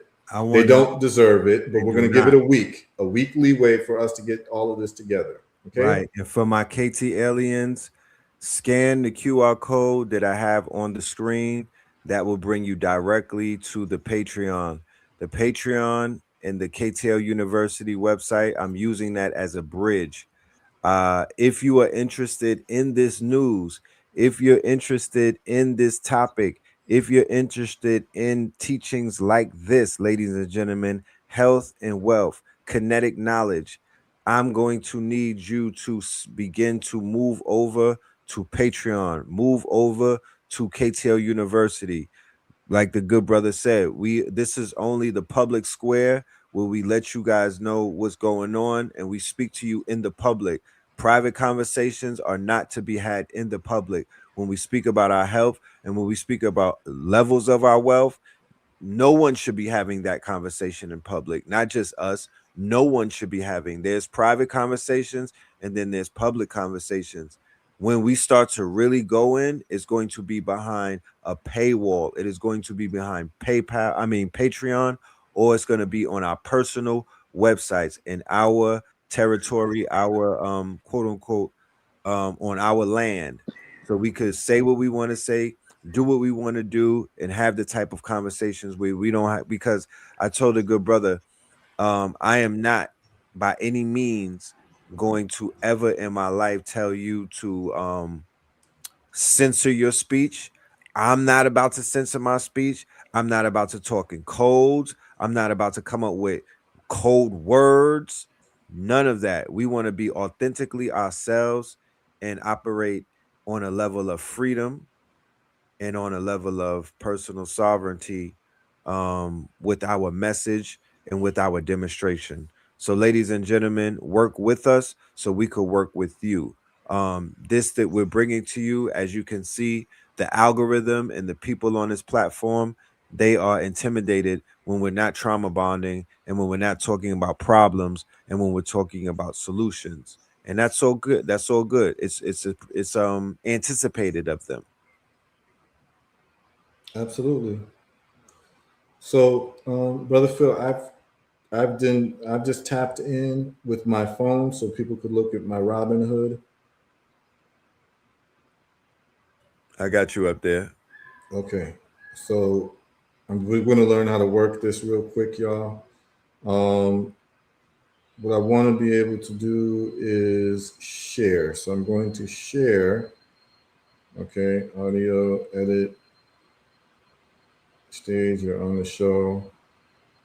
I want to be able to share my screen. I'm going to try to do that here.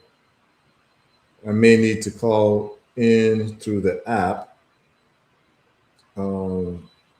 so people can see what's going on with the markets, because I think, you know, a lot of people are interested. And so I'm always wanting to show and prove, show people what this is. So I think I might have to go get on through the StreamYard app.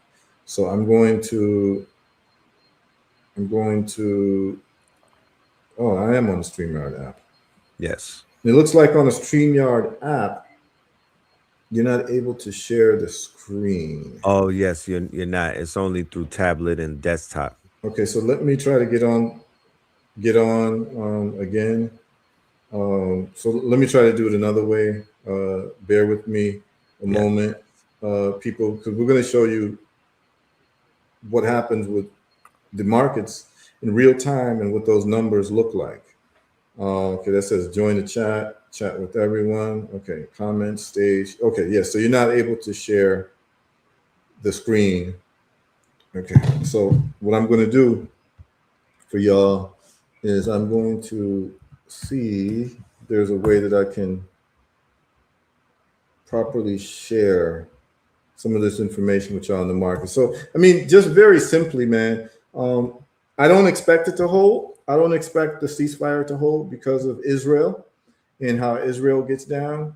And the United States gets down. Please understand that in the, what is it, the 200 and something year history of the United States, I think there's only been 10 years that the United States has not been at war. Okay? So war is the business of the United States.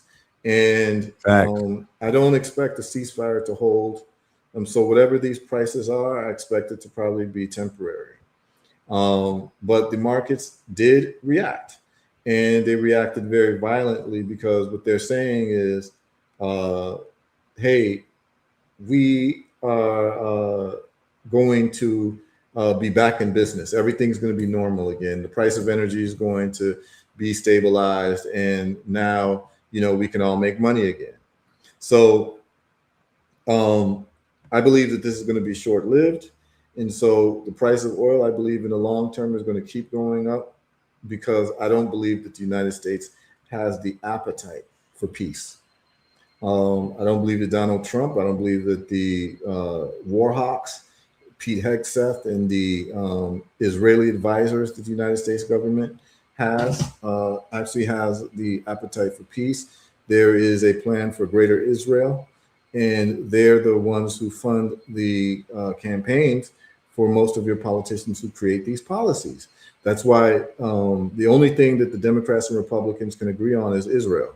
That's why when Netanyahu comes, he gets the full floor of the Senate and the Congress, and they all give him standing ovations, irrespective of what political party that he's a part of. So that they're a part of. So we all know the influence of the Zionist lobby. This is not like speculation. It's very clear.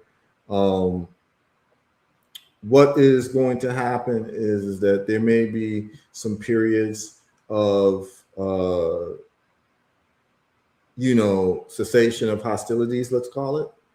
However, I expect that there's going to be very serious warfare for the next couple months and years to come with Iran.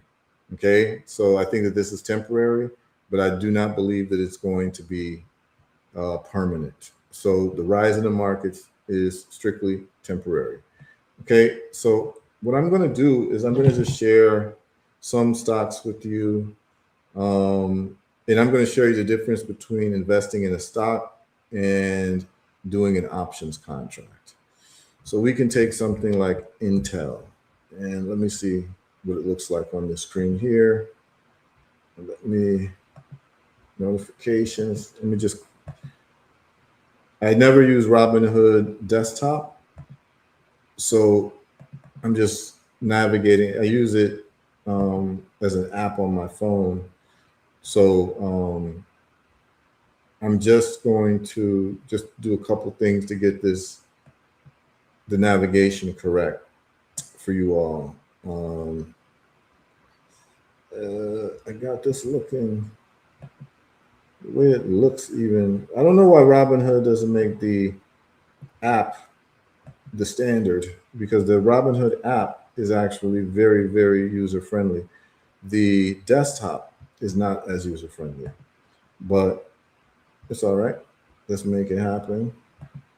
Let's go to, I just want to be able to make the theme. Okay, here we go, dark. All right, we're there. And then let's go to Intel, and I'm going to share my screen so you all can see the difference between a stock rising and an option rising. And I'll have to explain to you all what options are. And I don't, like, again, I don't like to get into my money, but I will do this real quick for you all to show you all that this is real. Okay. All right. Check this out.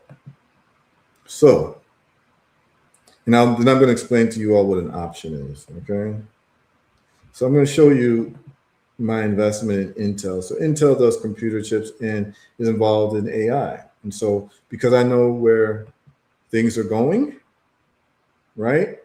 I know that AI is going to be the technology that is going to rise, or any businesses that have to do with AI are going to get the market share of appreciation in asset strength.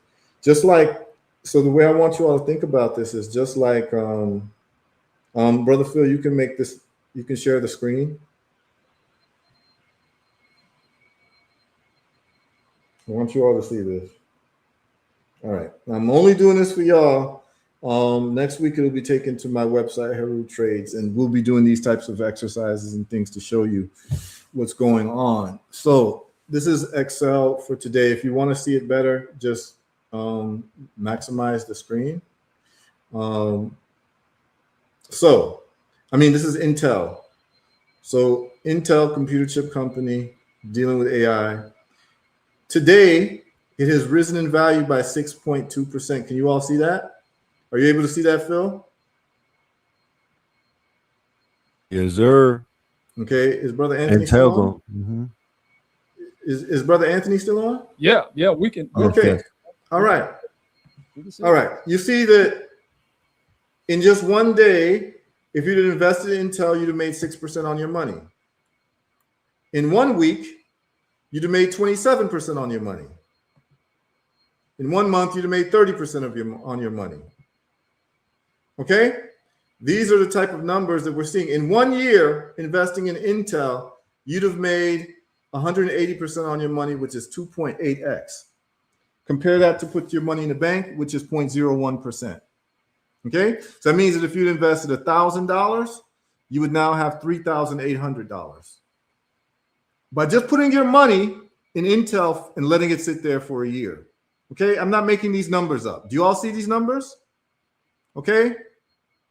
Let's go back to the day. 1 day, 6% was made from just buying stock in Intel and just holding it for 24 hours. However, I have options contracts on Intel. Let me show you. Options makes you exponentially more money. And I'll explain what options is, but I just want you all to see some of these numbers. I'm just going to give you an example, and I don't want y'all to get all in my pockets and all, but I have to do this to show you all this. Okay, so I bought 2 options contracts. Look at, can you read what my total return is?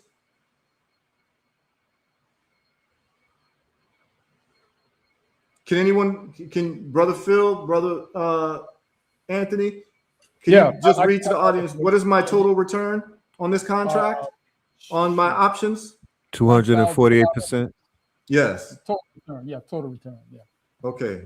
I bought these contracts a month ago. Okay.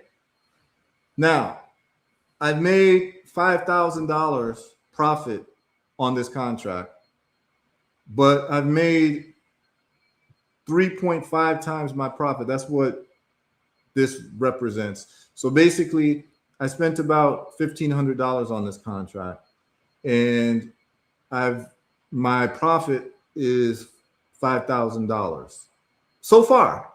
They don't expire until September and January. But what's more important is today. Today's return. Can you read what my return is today?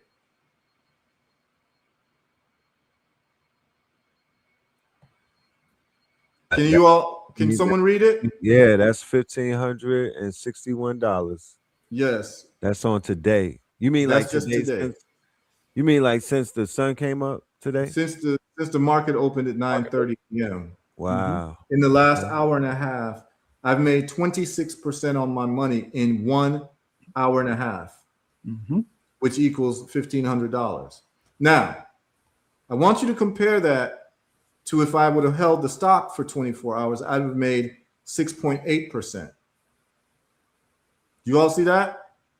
So if I just bought the stock, I would have had a 6.8% in my investment. But if I did an option and I know what I'm doing, I make 26%. Right. So the difference is 5 times, almost 5 times the value, 4 times the value. And probably by the end of the day, we'll be closer to 40% that I made, which would probably bring me to closer to $3,000 for the day. So while I'm having this conversation with you all, and that's just intel, right?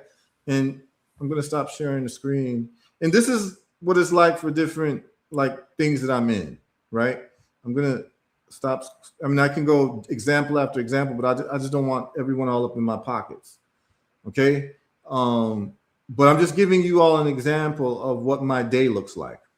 So I'm going to stop sharing. So what happens is that when I'm on with you all talking business and talking what I'm talking, I'm making money at the same time. So what I've done is I've been able to figure out how to make my money without spending my time. Right. Do you all understand? Clearly. So this is the point. And what we'll be doing week after week, we'll always have these types of conversations, and I'm going to show you all. Like, I don't want you all to think, can we have the other view, Phil, where you have us 3 lined up? I don't want you all to think that I'm just talking theory. So when I'm on here with you all, please understand that on my phone, I'm getting orders for the products that I have, and I'm also making money with the investments that I have. So I'm making what you call passive. I'm dealing with passive wealth creation. It allows me to start different businesses on different continents. It allows me to have time with my family. It allows me to work out. It allows me to travel. It allows me to sleep and wake up whenever I want. And I would want this lifestyle for everybody. Like I'd want everyone to have this lifestyle. And the point of the matter is that once you understand this, and I've developed my own strategies and techniques, I'm just sharing it with you all. By no means am I saying that what I do is the only way to do it.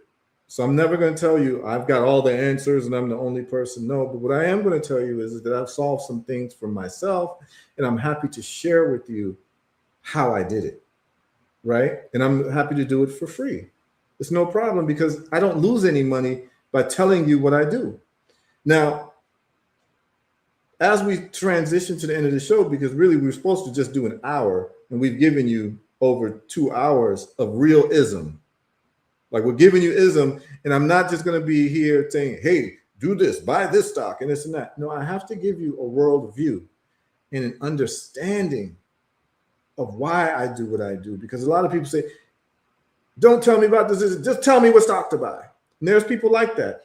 But what happens is that you don't learn how to do this. And you don't learn how to think about this. And then you end up invariably becoming dependent on me. And the last thing that you want when you are a truly empowered person is to become dependent on another human being. So I don't want you dependent on me. Yes, I have HERU trades where you can follow my trades for people who just want to follow my trades and do a subscription. To me, that's less important than you learning what I'm doing and what I'm teaching on the show, because if you learn why I do what I do, then you're able to even advance what I'm doing by using your own techniques or using your own God-given intelligence to figure this out. But if you understand that, hey, I need to do wealth creation, there are 3 avenues to wealth creation. Which avenue requires the least amount of time from me? This is the way that I should go. Now I'm going to go hard on this. And if it's going to be a service I want to do, I'm going to learn how to implement AI, because that's the only way I can be competitive with other people who are offering the same service, who are going to be able to offer it for cheaper and quicker delivery time because they're using AI and I'm not. See, these conversations are important for you to be able to set the pathway that you're going to go.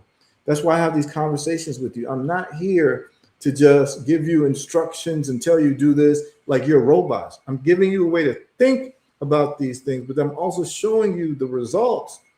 So when I talk about health, I'm able to show you people who've had reversals in different illnesses and document it. When I talk to you about wealth and money creation, I'm able to show you my trades. I'm able to show you my options. Now, I'm going to end with this. Here's what an option is, because a lot of people say, damn, I'd like to do options too. So options can be risky. The first thing that you want to do is you want to invest in a stock. That's less risky because there's no time frame on it. Option has a time frame on it. So what is an option? An option is basically you being able to predict whether a stock price is going up or down within a certain amount of time. So within a month, 2 months, 3 months, and that's the expiration date. And what it is that you pay a premium, which is the ticket. So let me give you an analogy to what an option is, right? In terms of how you're making money from options. Because most people, people will tell you that an option is like you're saying that it's going to go up, but then you pick a price to buy that option at. So let's just say that the price of the stock is $100 now, and you're saying that, you know, a year from now, that option is going to go up. I mean, the stock is going to go up and maybe it'll be $120. So you want to be able to buy the stock at maybe today's price later in the future. So you'd put in a bid for $100, and the bid has a certain premium price. And that bid price is what I call the ticket to get into the game, right? So you buy that and you pay for that ticket. And if you're right, you can assign, there's 2 ways that you can make money. You can get that stock at $100 and now it's 120. So now you've made 20% profit on the stock, or you can resell the ticket to get into that game, because the ticket gets valuable the more right that you are, okay? So the way you really make money in options is reselling the ticket. So what are we in the business of in options? I need people to understand this from a conceptual point of view. What we are doing in options is we're buying tickets to a Michael Jackson concert before Thriller has been released. We know Thriller is about to be released by different factors in the news or looking in the charts, whatever, but let's just say that we know Thriller is about to be released, but they're selling Michael Jackson tickets before the album is released. The album's not released, so the tickets for a Michael Jackson concert that might be like you're buying a ticket in, let's say, April today for a Michael Jackson concert that's going to happen next year, January. But you know that between today and January 2027, Michael Jackson is going to release an album called Thriller. And you know that this album is going to be a big album that's going to take the value of those tickets up exponentially. So you buy the ticket today for $20, and you know that Michael Jackson next month is about to release Thriller, and you have the concert ticket for January, and you know that $20 ticket for the entry into the Michael Jackson concert is now going to be worth $2,000 later on. This is what we do in the options market. We are predicting that this company is about to release a Thriller album, and we want to buy a ticket before the price goes up. And after the price goes up, we want to resell that ticket, which is selling the option for a higher price. And that's how I make money in options. And so what you saw, the increase in the price, is that I bought those tickets to Intel stock for $1,000. And now the tickets are worth $6,000. So now I can sell it for $6,000 and make a $5,000 profit. That's what you saw in the plus that you saw, the increase in the price, where I made $5,000 profit for the life of the contract. And I made, $1,500 just for today because the price of Intel has gone up. So I'm selling the ticket to the show. That's what an option is. No one's going to explain it to you this way, but this is the way that I've come to understand it. And it becomes easy for people to understand. Or you could just buy the stock in Michael Jackson. But the stock in Michael Jackson is going to rise slower than the price of the ticket to his concert. You get what I'm saying, y'all? So what I'm doing is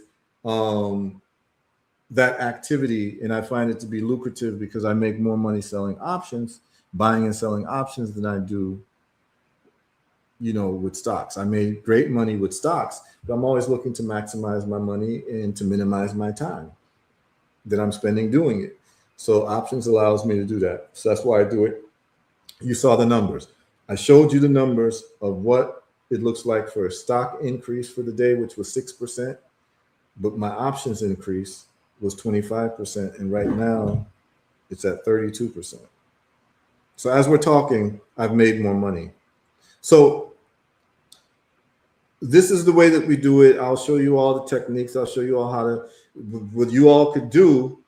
The best thing you could do right now, if you don't, is just sign up for Robinhood, download it on your phone, and it's free. The app is free, and then you can fund it like you fund your Cash App account. You attach it to your bank account. You start with $100. And if you don't want to do options because it's riskier, you can just buy stocks and hold the stocks. So all the ups and downs between a month or two don't matter because you're holding it until the price goes up. And I'm telling you all that the way that the world is going, whether you like it or not, if you want to increase the economic position of your family, and the answer is yes. If the answer is no, don't listen to anything I'm saying. And then you can just say, I hate AI, I hate where things are going, I don't want to participate, and I don't want to increase the financial standing of my family. That's fine, that's your right.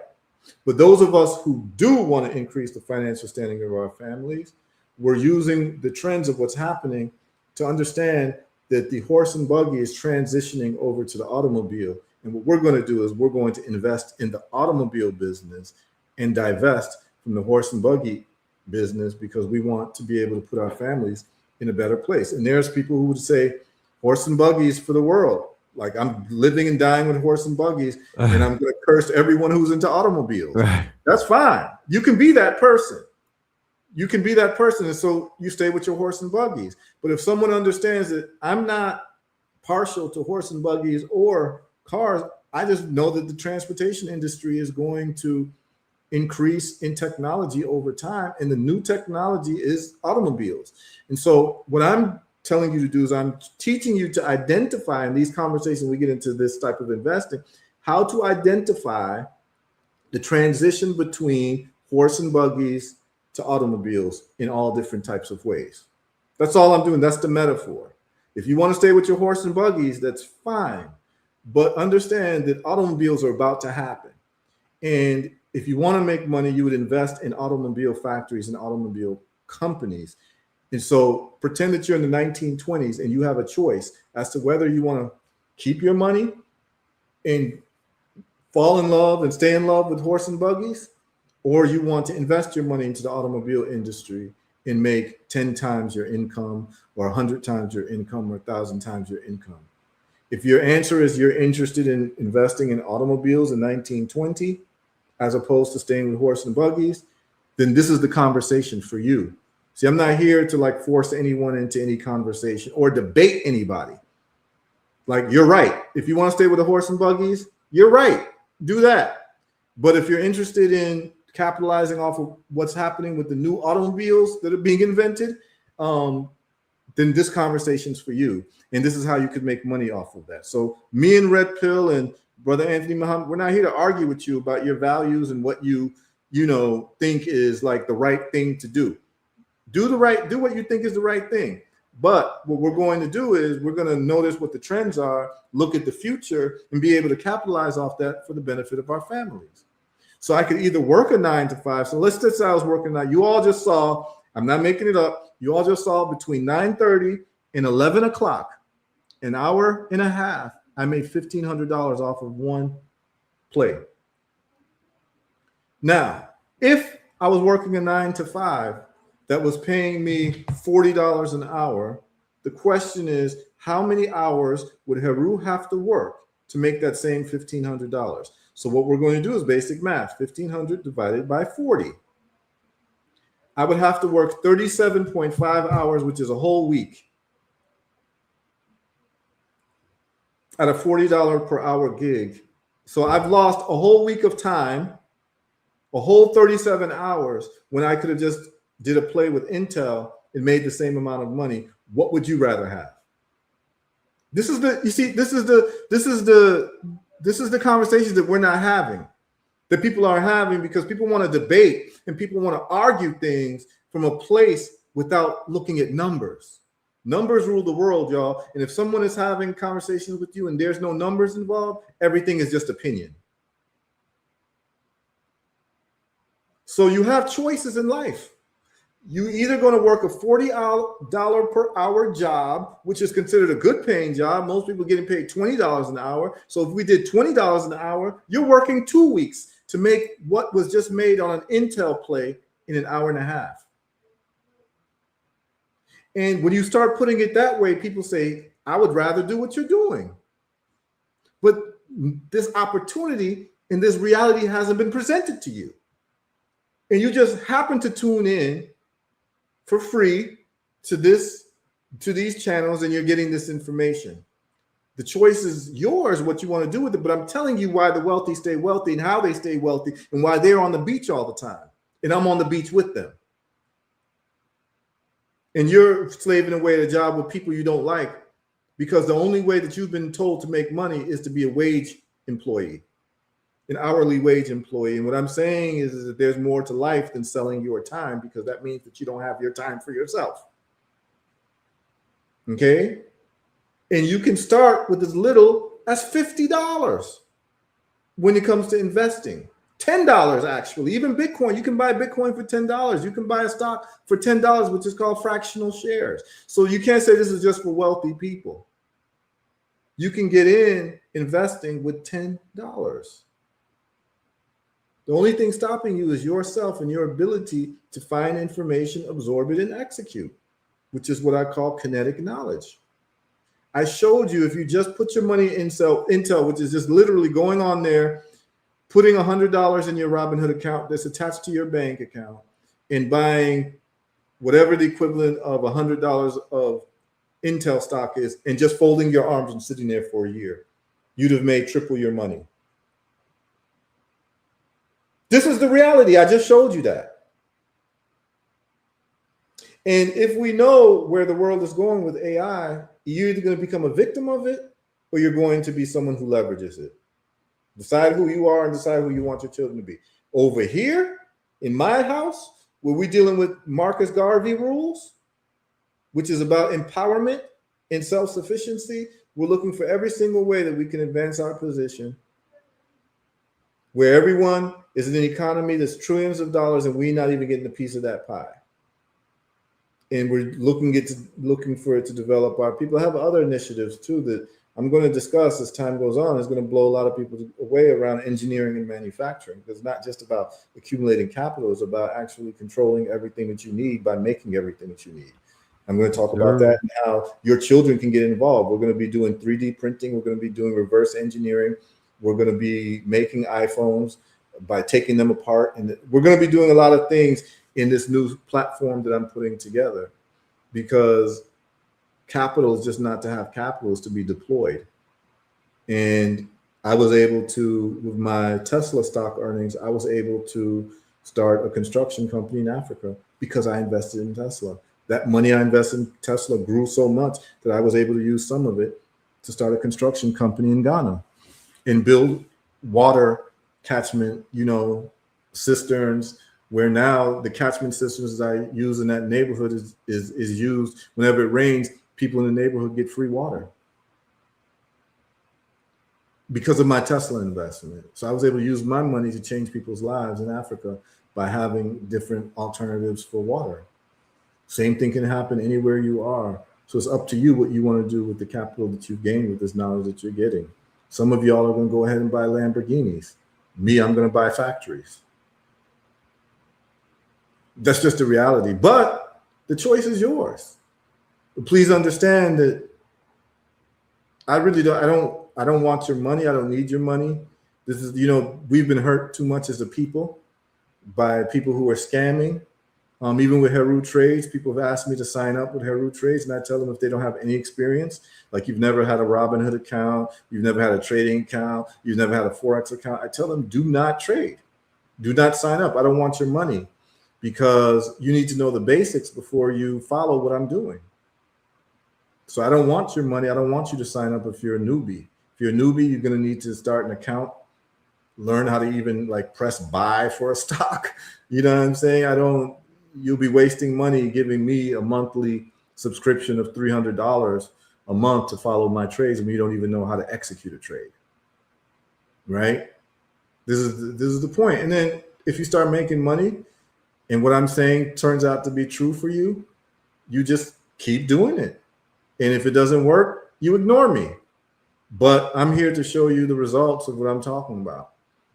Very few people is going to open up their Robinhood account and show you an active trade in the money in what they got. I'm doing it because I know it's necessary for people to take what a person's saying seriously, because I could be a charlatan. Okay. So what I'm saying is that for me, I am also invested. So for the investments that I have, I'm invested in land in the Caribbean. I'm invested in the stock market in the United States, the stock market in Africa, because Africa has a stock market as well. I have businesses in Africa. I have a construction company in Africa. I'm looking to put up a factory in Africa. I'm putting up an engineering school, an online engineering school for the world. You know what I'm saying? And one of our facilities, in terms of our fabrication facility, is going to be in Texas. So what's going to happen is that the children really, because the fabrication facility is going to be in Texas with a brother of mine named Ken Eccles, who's an engineer. What we're going to do is that the children who go through our reverse engineering program are going to finish up their practicals in Texas. And we're going to put up factories in Texas as well, so that the children who graduate from our engineering curriculum, which is level 1, reverse engineering, level 2, innovation improvement, and then level 3, invention. And then within that is going to be manufacturing. So what happens is we're going to have a pipeline for students, particularly those who go through the Texas facility, and they will be hired as the engineers for our manufacturing facilities, where we'll be able to manufacture everything that we need through reverse engineering, whether it comes to phones or, water pumps. And we're going to replicate this in America. We're going to replicate it in the Caribbean. We're going to replicate it in Africa. Africa is going to be the foundation of most of these manufacturing sites, because most of the raw materials for the world come from Africa. So you want to have your manufacturing sites as close to the raw materials as possible. But we will be starting our facility, our engineering facility in Texas. And I'm going to give you all some, and hiring people, you know what I mean? And so what's going to happen is that your kids will be able to sign up for our curriculum. We get a 3D printer. We'll teach them how to use the 3D printers, use AI in design, and all of that. And this is what we're going to be doing because we have to solve our problems. I'm not a nationalist of any country. I'm not here to talk about the division of Black people based on national boundaries set by white men. Right. I'm a Black universalist. And so wherever our people are found, I'm going to bring value to our people. And so I make no distinctions of Black people, whether you are from Harlem or whether you're from Alabama or whether you're from Nairobi or Lagos, whatever. So I want that to be clear with people because there is this penchant of a group, some parts of our people to seek division, right? Where they've never saw an opportunity to be divided that they didn't like. And I'm just letting people know that I'm not here to argue your national identity. If you Black, I'm down to work with you. I don't care where you're from. I don't care what religion you believe in. We have a problem to solve. And we can do a special show just to talk about what I'm doing around engineering and unity and actually creating a theology around that and a spirituality around that. So that's a whole special show that I think you'll love once I work everything out. But please understand that for me, the accumulation of capital is not for me to hoard the capital or to buy Lamborghinis or anything. It's actually, for me, my goal is to build factories around the world that employ Black people and for us to make every single thing that we need around the world, whether it be Brazil, whether it be Colombia, where, you saw Black folks in Colombia where you were there. There's a whole section of Black folks in Colombia. Yeah. Shout out to them. They just happen to speak Spanish. And so I'm not into this like colonial division by whoever conquered us. We all got the same guy's foot on our neck and we on the floor with the foot on our neck arguing with each other. It just makes no sense to me. And so we're not playing any of those games. We're not spending any time in those types of arguments and games people want to do. We are creating, and if you want to play those division games, please go somewhere else because this is not the conversation for you. We're talking about investing, we're talking about engineering, and we're talking about unity, and we're talking about power and strength globally. That's what we're doing. That's what I'm about. And if you're about something else, do your own platform. I don't care. I'm not here to argue with you all. I'm not here to parse words with you all. I'm just here to show you all this is what I've done with my life. And if you find my life to be anything that you would like to learn from, I'm here to tell you all it for free. And I'm always going to show and prove. Always. Everything I say, I'm going to show you what I've done and what the results are. If it was good or bad. And that's it. So we've gone overtime today, but yes, for housekeeping, please understand what me and Phil are doing, y'all. There's a master plan to what we're doing. Me and Phil have known each other for probably 15, probably damn near going on 20 years. 20 years almost. But we have now united our forces. That what we're doing has value for all of our audiences. And what we're going to do is we're going to keep doing this as a show of unity and how brothers who put aside their ego actually can build and create value together because we're stronger. The hand is stronger when it's together as a fist. It's a fist. So this is what we're doing. We're living by example, but also to live by example, we have to be on our own platforms. We can't be doing this from YouTube and we can't be doing this from Facebook. Let me show this real quick. I'm going to pull this up while we're talking because somebody said, Brother Red, where's the Monday episode? The Monday episode is in the quote unquote YouTube servers behind a bar right now. They put it in they locked it up. They removed it and they gave me a warning on my channel. Now for family that's on the line, they may not be aware of it, but I have a unique position on YouTube, whereas I was given back a channel 2 years later after it was taken from me, an actual channel that has been on YouTube for more than 15 years, right? And they snatched it for medical reasons, 3 strikes over the years, and I lost my entire original channel. and miraculously through the work of paperwork and a lot of positive affirmations, it was handed back to me. So now with this fresh slate, I'm dealing with a new level of strikes where they are now targeting the channel again based off of us just speaking our truth, ladies and gentlemen. The QR code that we have in the upper left corner is for you in the audience. If you respect, you don't have to like what we're doing. If you respect what we're doing, it doesn't matter what level of life that you are in at the moment. Do not look at your level of life and sum up your whole experience as that. Look at the future and you moving forward based off of tapping into kinetic consciousness and kinetic knowledge where this brother's gonna change, he's gonna change your life. He's showing you that his life has changed. Scan the QR code and sign up to the Patreon. This is not this is a request, right?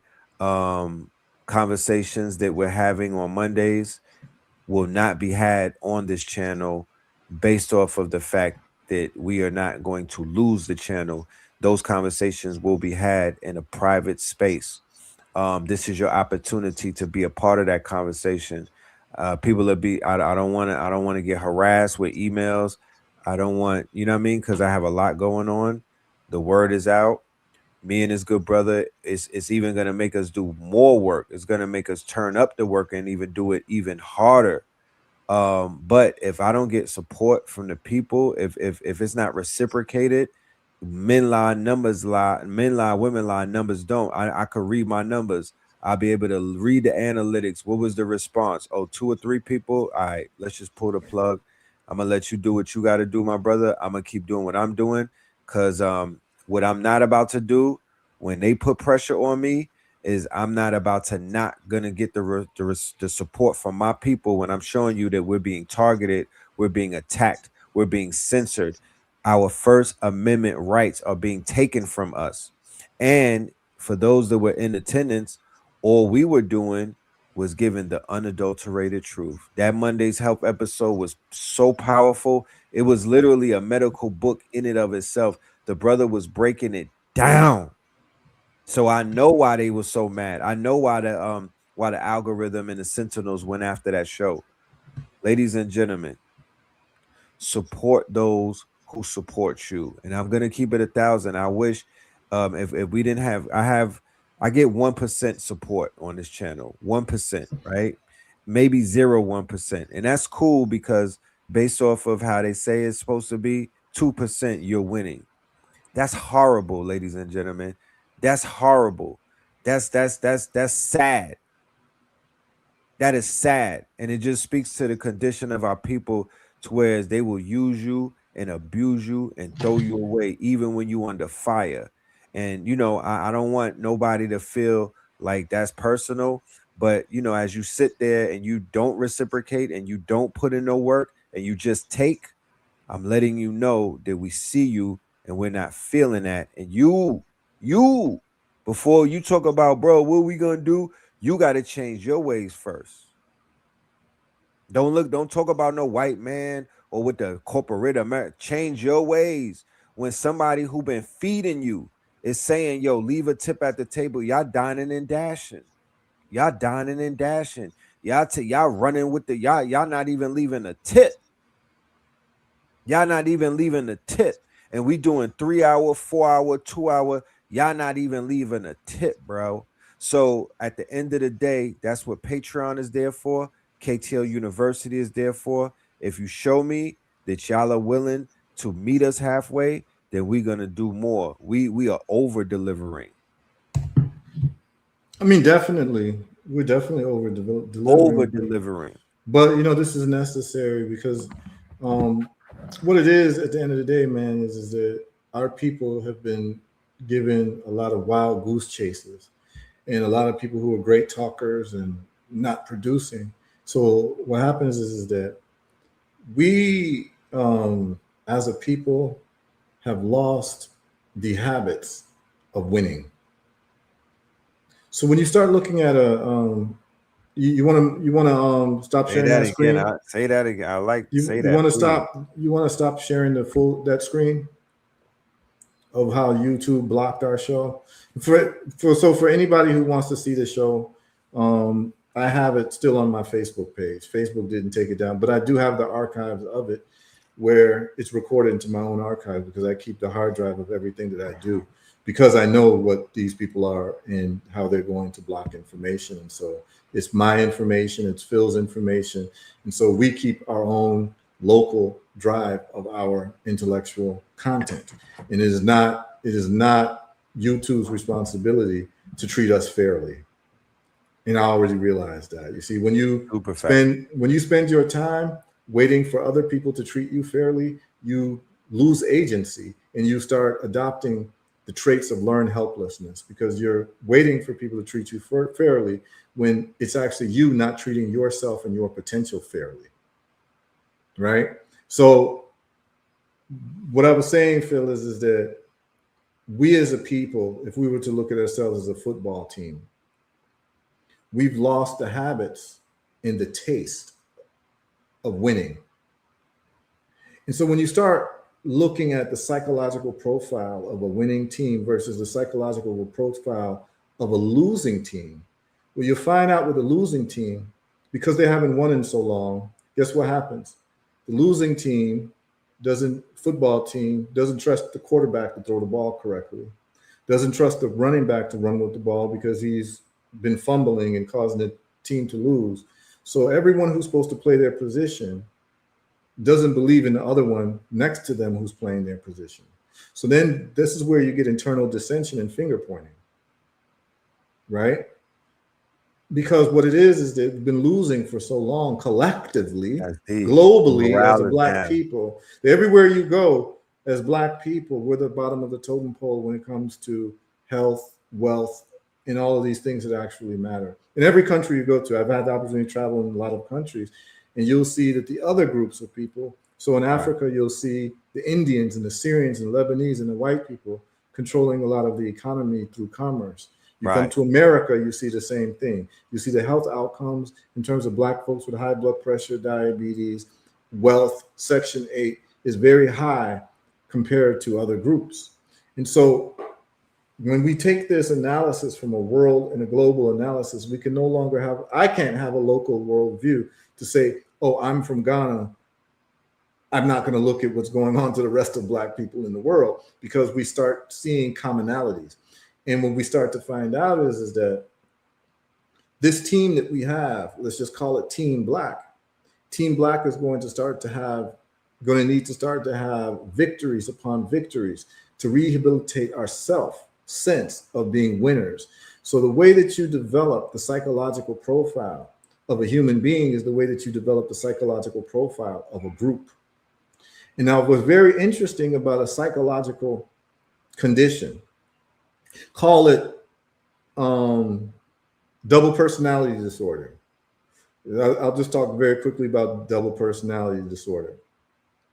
So a double personality disorder is when, just take a woman, her name is Keisha, but then she can become Susie, right? She has a personality as Susie. Do you know that when Keisha is Keisha, Keisha has an allergy to peanuts. And if she eats peanuts, she'll start breaking out in hives. But they've seen when Keisha becomes Susie, she can eat peanuts and doesn't break out in hives. It's because the mental understanding and the mental affiliation that you have with yourself has a physiology that's associated with it. So what happens is that when you have the mental identity of a loser, in other words, a team that's losing, you start adopting certain physiological chemical responses. So that's why you'll find people who've been losing pointing the fingers at each other, because there's a chemical response that goes along with it. That's why you find like black folks, in America, may have Crips and Blood mentality. Black folks in Ghana, Ewe versus Ashanti, Nigeria, Igbo versus, Yoruba, in Chicago is O Block versus everybody, in hip hop is East Coast versus West Coast. because what happens is that when people have been losing, there's actually a physiological response and a physiological triggering associated with engaging in the behaviors of losing. There's actually a dopamine response. That's why there's people who are quick for division. You'll find that the people who are quick for division are usually people who are losing because they're pointing fingers at each other. But the people who are most about unity are the people who are used to winning because they understand that the formula for winning requires unity. That's why you have teamwork. Yes, it requires teamwork. This is why empires are built, is the consolidation of unity. And empires are built through force and teamwork, right? But yes, that force is a W because through the force, the goal is to win something. Exactly, the goal is to win. But what we find out, bro, is that when we start looking at empire development in the study of history, people were united through force. Not through like conversation and feeling good. So at some point, Black folks are going to have to get united, and it may have to be done through force. That's another conversation. But the point that I'm making is that when you look at a psychological profile, like someone who has a narcissistic personality disorder or double personality disorder, you know what they do? They can give you the listings of how to identify narcissistic personality disorder, like someone who thinks the world is about them, someone who has no empathy, someone who, takes no blame for anything, no accountability, all of these types of things, right? So you have a list of how you can identify a personality disorder, right? Or psychological profile. But what's very interesting is that when you look at psychological disorders, the same thing that's part of the list in identifying is also the menu to create someone to be narcissistic or to create someone to be having a double personality disorder or someone to have low self-esteem. You can actually look at that list, and if you employ that list and put it on somebody and put them through that type of environment, that person will develop that psychological disability. Yeah. And what I'm saying is that there are behavioral aspects of people who've been losing. Look at a losing team and start interviewing the players of the team and the behavioral patterns of these people. And if you want a people to be losing, one of the things you're going to do is get them to quickly point the finger at each other and never take self-accountability. You're going to teach division. You're going to teach the ability to not work with each other. You're going to teach contradiction. You're going to teach ego. These are the things that keep a team from having cohesion and winning. And so what we're saying here at Know the Ledge and what we're doing at Herbal Results and HERU Trades is that we understand the characteristics in the psychological profile of a winning person and a winning team. And that's what we're going to be about. And the moment that myself or Brother Phil see anyone engaging in losing characteristics, it gets no oxygen over here. Because we can see it from a mile away. And we can see that many people don't even know when it's happening because they're so used to losing, they just naturally engage in that type of behavior. It's automatic. It's automatic. It's almost like locker room banter. You can't come in the locker room talking about winning the trophy, and because there's no relationship at that point. The trauma bonding, though, in the locker room with the losing team is one of strong camaraderie. You know what I mean? People locking in. Let's smoke, yo. Let's rock. Let's wait for the world to end. Let's hurry up and crash this. I hate it here. That is not the conversation of a champion. Exactly. That is not the breakfast of champions. I despise conversations like that. That means that you don't have no motion and you're not moving at all. You know what I mean? And I can't be in close proximity to loser energy, poverty consciousness, weaklings, people that want to tap out. Nah, I'm not attracted to that. I'm not motivated by that. I have too many solutions in my mind. I got too many solutions written down in books to even entertain some type of conversation. Get away from me with that. You know what I mean? Respectfully, go somewhere else, because this you once again, you're out of your pay grade. You are sitting in Balducci's trying to have a peanut butter and jelly sandwich. Huh? This is not for you. the way that we're moving and the way that we're pivoting and whatnot, we are speaking to the winners. We are speaking to people who have a champion mentality, and we will repel anybody who has a mentality of lack or any type of quote unquote poverty minded consciousness. You are not welcome here for real, for real. Not even not even on the conscious platforms or the conscious shows, because we're not even giving you that type of lack conversation when we speak metaphysics and whatnot. So it should be repellent. It should be a repellent. This is the mentality that you should have moving forward. Even when you look at yourself in the mirror, get your circle together. I had to really change the type of energy that I was surrounded by. I don't want to talk to nobody who's not speaking in elevated terms. I'm still purging and I'm still cutting people off, and I'm still I'm not answering calls and answering texts, bro. A lot of people have been blocked. So I'm cleaning my energy up. This channel and this platform is cleaning their energy up. Henceforth, while we have somebody up here who's into they're in kinetic knowledge. I'm not doing smart broke people. You too smart to be broke. It's people who get up here and they could break everything down, but they can't rub two nickels together. Bye, get your shit together, fix your credit, and come back.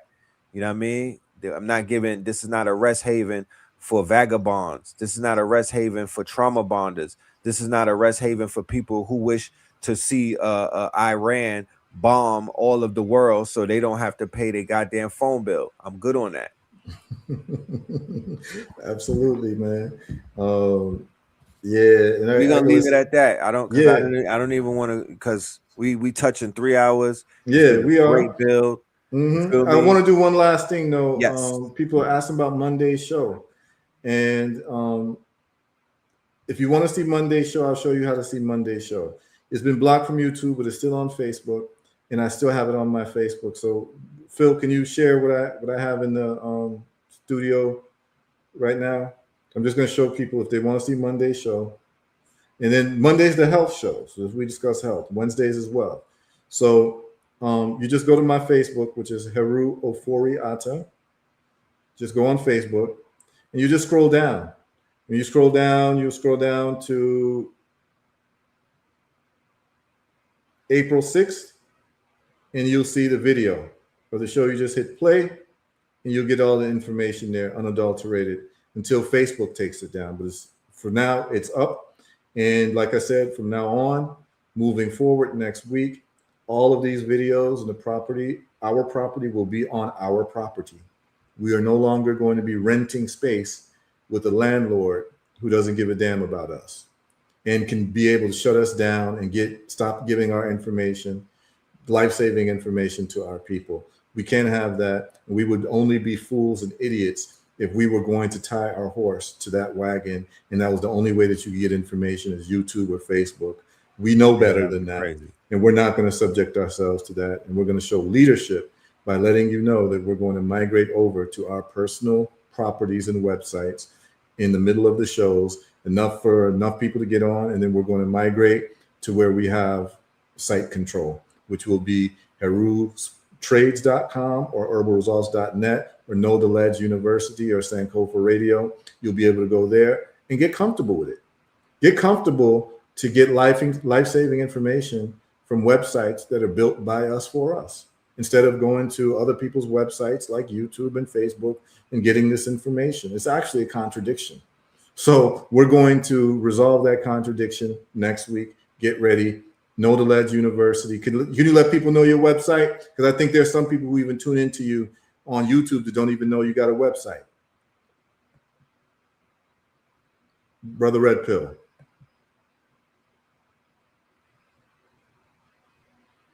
I think Red Pill's off. No. My mic was yeah. So yes, ladies and gentlemen, the ticker below says KTLUniversity.com.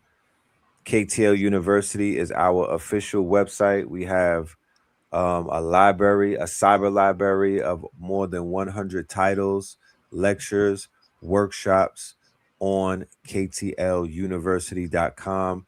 We are incorporating the live stream apparatus on that page. So we'll be able to live stream directly from KTL University, which will save us from all of the sensors, the algorithms, and the pixels and whatnot. We won't have to worry about the Sentinel trying to muffle our speech or censor us. Ladies and gentlemen, tap in, KTLUniversity.com, support the site. We have classic lectures, we have workshops, we have everything that you're looking for over there.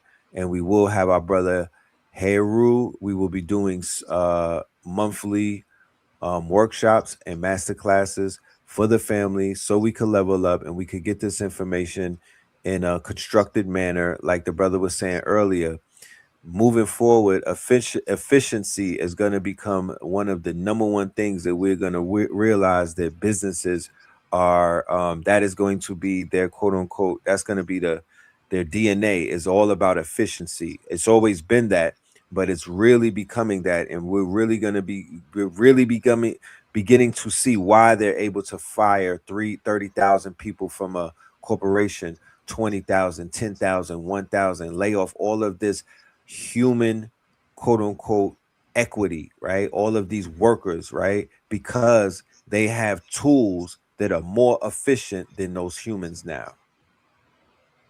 And and now they've implemented it. Before it was theory, now it's been implemented. So they have discovered something that I want us to discover. Don't worry about what they're doing. Worry about what you doing. Spend too much time worrying about what they doing, but you're not doing anything, right? So if you spend too much time putting into what they're doing, you don't have enough time to focus on what you're doing and how you could take this and reverse engineer it, and how you could take this whole entire toolbox of all of this new technology and become bigger than the corporation that fired you. So with that being said, ladies and gentlemen, KTLUniversity.com, click on the QR code above my head right there, and that will bring you to the quote unquote website.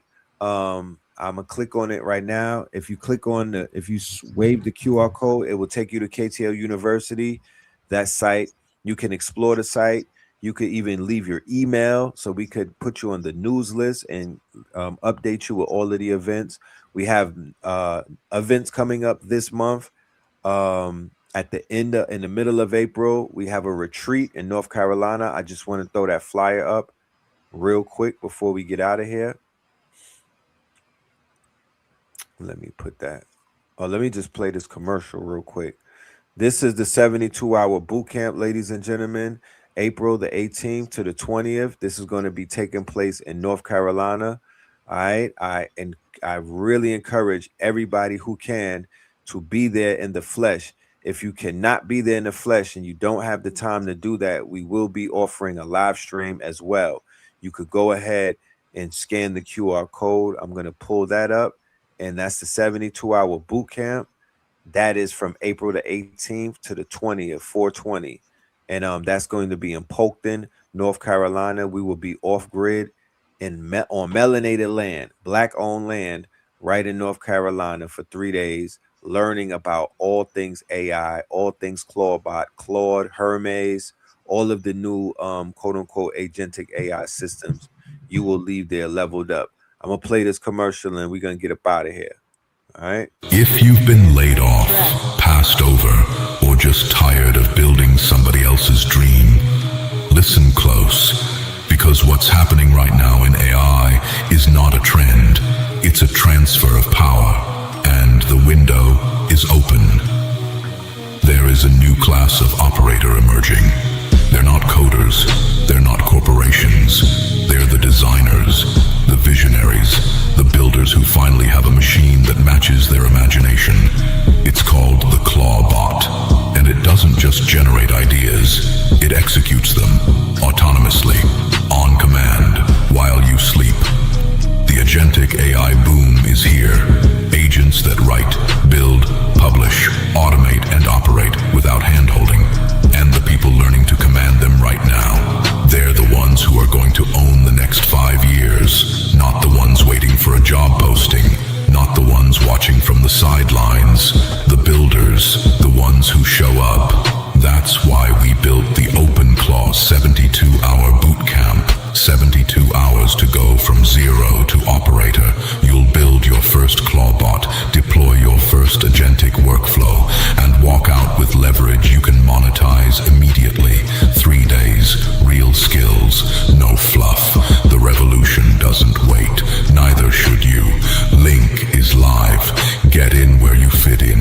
evolution will be digitized.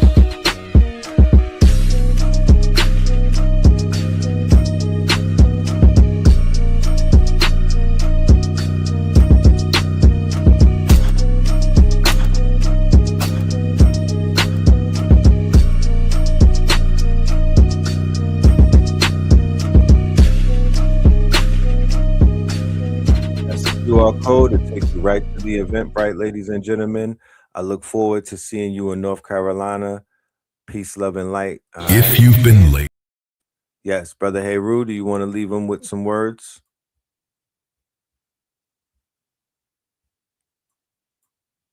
Okay, my brother is, yes.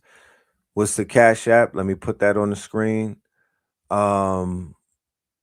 Later on today, ladies and gentlemen, we will have an episode of WTF Wednesdays.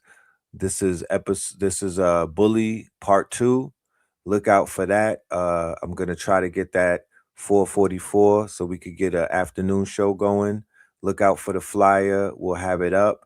Bully Part 2 on WTF Wednesdays. There's so much to talk about, so definitely tap in. I'm gonna go back to studying and putting together this report, putting together this show, and tending to my business and handling my affairs. And I encourage you to do such as well. What a great way to wake up and get to it on this hump day. What a time to be aligned. You feel me? And all of that other good stuff. Shout out to Kafunya in the building. Shout out to all of my KT aliens in the building. Shout out to all of my Patreons, both the new ones and the ones that have been there. Let me just take you on a quick trip. No, I'll show you the Patreon another day.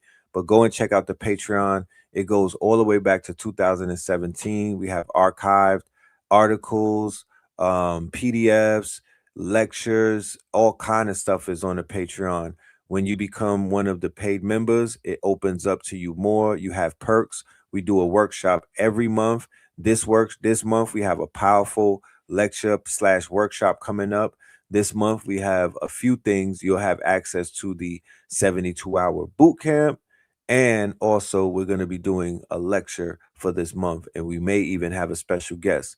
So make sure you sign up and be a member. Our membership has privileges, of course. We do offer perks, all right? Buy Me a Coffee is another place which you could tap in. They have perks over there. And, of course, the PayPal, the Cash App right here, that's because the channel is not monetized. As you can see, when we putting all of this information out there, we don't even want to do that type of contract with them. So we remain free and whatnot. So we don't have to really get censored. They censor us now, but if we were monetized where they were putting their commercials and their advertisers on the channel, I couldn't even use profanity. I wouldn't even be able to speak as freely as I do. I would not be able to play videos about, is it real? And stuff like that, because that's when they strike you. That's when they get you. That's when they get in your pocket when they're feeding you peanuts. When they're feeding you peanuts is when they get in your pocket. And when they're not feeding you peanuts, what do? They just take your quote unquote videos down and they send you emails to threaten you. So yeah, with that being said, y'all heard, we sent the signal out there. Y'all know what it is. We don't have to say much. You know what I mean? You already know what it is. We're talking about empowerment. As the next few weeks roll over, you will see what empowerment looks like as we will begin to roll out our standalone platforms and tools that will solve all of these problems. I just wanted y'all to see the problem first, right? This is the problem right here. The fact that they don't want us to live. They don't want us to grow. They don't want us to glow. That's the problem. The fact that they taking stuff down and talking about medical misinformation when that brother was given the unadulterated truth. The video will be on my Patreon from the Monday show. You'll be able to hear and you'll be able to see. You'll be able to know why they was tripping and whatnot. It had nothing to do with misinformation. It was too much real information. Too much good information. They like, shit, we charge for stuff like that, brother. Hey, we're gonna take this down. Y'all giving away too much stuff for free. Yeah, they are intimidated by those of us that are healing. They are intimidated by those of us that are curing. Remember, they locked Dr. Sebi up and told him he cannot tell black people that he can cure them. The fact that he used the word cure is what got him a charge and whatnot. They don't want us to be cured. It's too advantageous for us to be in fear. Look at everybody that got put in fear over this fake war. There's people that got rich. There's people that got wealthy. There's people that was able to play this gambling game and they saw the market manipulation. But then there's other people that got sick. There's other people that got cortisol. There's other people that got poisoning. There's other people that got cramps, headaches, fatigue. There's people that didn't even want to get out the bed because they thought that the world was going to end because they watching CNN, and these people stay lying to you for damn near 50 years straight now. Listen, snap out of that fucking spell. Wake up. You know what I mean? I ain't doing the pity parties. I'm not doing no pity parties. I am not the shoulder to boo-hoo on. I'm not going for none of that right now. Nigga, we at war. I'm in wartime. So we're playing this shit for keeps. I don't come up on this platform to play around. I don't know if people is on play time, but I'm just letting you know, public service announcement. I am not on play time. I'm out here putting it all on the line. I sacrifice a lot to do this shit right here. No one man should have all that power. This is not an easy thing to do. I make it look easy, but this is not an easy thing to do. This is heavy lifting. Okay. This is leg day. Every day that we get on this platform, this is leg day. So we got to treat it like that. So because I'm not playing around, I'm not about to let nobody play in my face. So with that being said, peace, love, and light to the family. Y'all stay focused. Y'all stay dangerous. And let's get to the solutions. Wealthy Wednesdays, y'all. Shout out to brother HERU. Shout out to brother Anthony. Shout out to the KTLians. We'll see you later. Peace.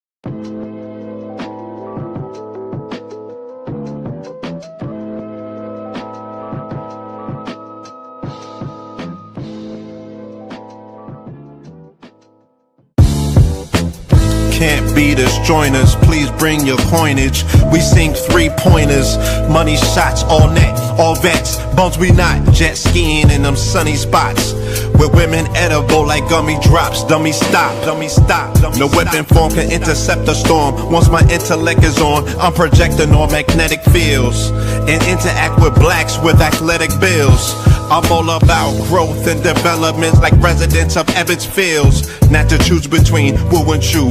We wanna line them colors up like a Rubik's Cube and fade to black, yeah, the truest hue. When you say the black man is God, who you alluded to? The usual Clarence 13X, a worthy guess. The words expressed come from the word in flesh. Elijah M, the NOI versus Leviathan. Messiah sent from the heavenly branches. 7 P's from since G-Dub cut down the cherry tree. In the wilderness of North Mex, and we flossing death and forced aggression, or forced perception, forced protection, or forced confessions. It's all a lesson. The sorcerers from Corsica, kilotonics, sticks and drums, like the Philharmonic Orchestra. You niggas still playing harmonicas from officers, fabric softener. Jive turkeys popping 5 perkies, playing with keys, the Scotch Storage type. For that soft white, we could've caught life, just being forthright. First class on my 4th flight, popping out like Fortnite. Every night we lit like Porsche lights. The meek shall inherit the earth, oh yeah, that scorched type. And these niggas, they some hoes in these streets. Me, I'm 10 toes in these streets. They lost their souls, niggas got holes in their feet. Shit, I'm just worried about the craft and how to perfect it. Not worried about the craft, yeah, that's out of perspectives. Focus on the chip like I'm Robert Kraft, and then how to protect it. It's the waves of the oceans. Get to the money, nigga, save your emotion. Descendant of the slaves in the graves in the oceans. Mastermind that the waves is in motions. These niggas, they addicted to the folly, addicted to that molly. Making me a movie, them sticks made of holly. I'm Dr. Manhattan, sitting on top of Manhattan. When I get all 5 rings, snap my fingers and pop up on satin. Dressed in all black, yeah, drop top the Phantom. Bless.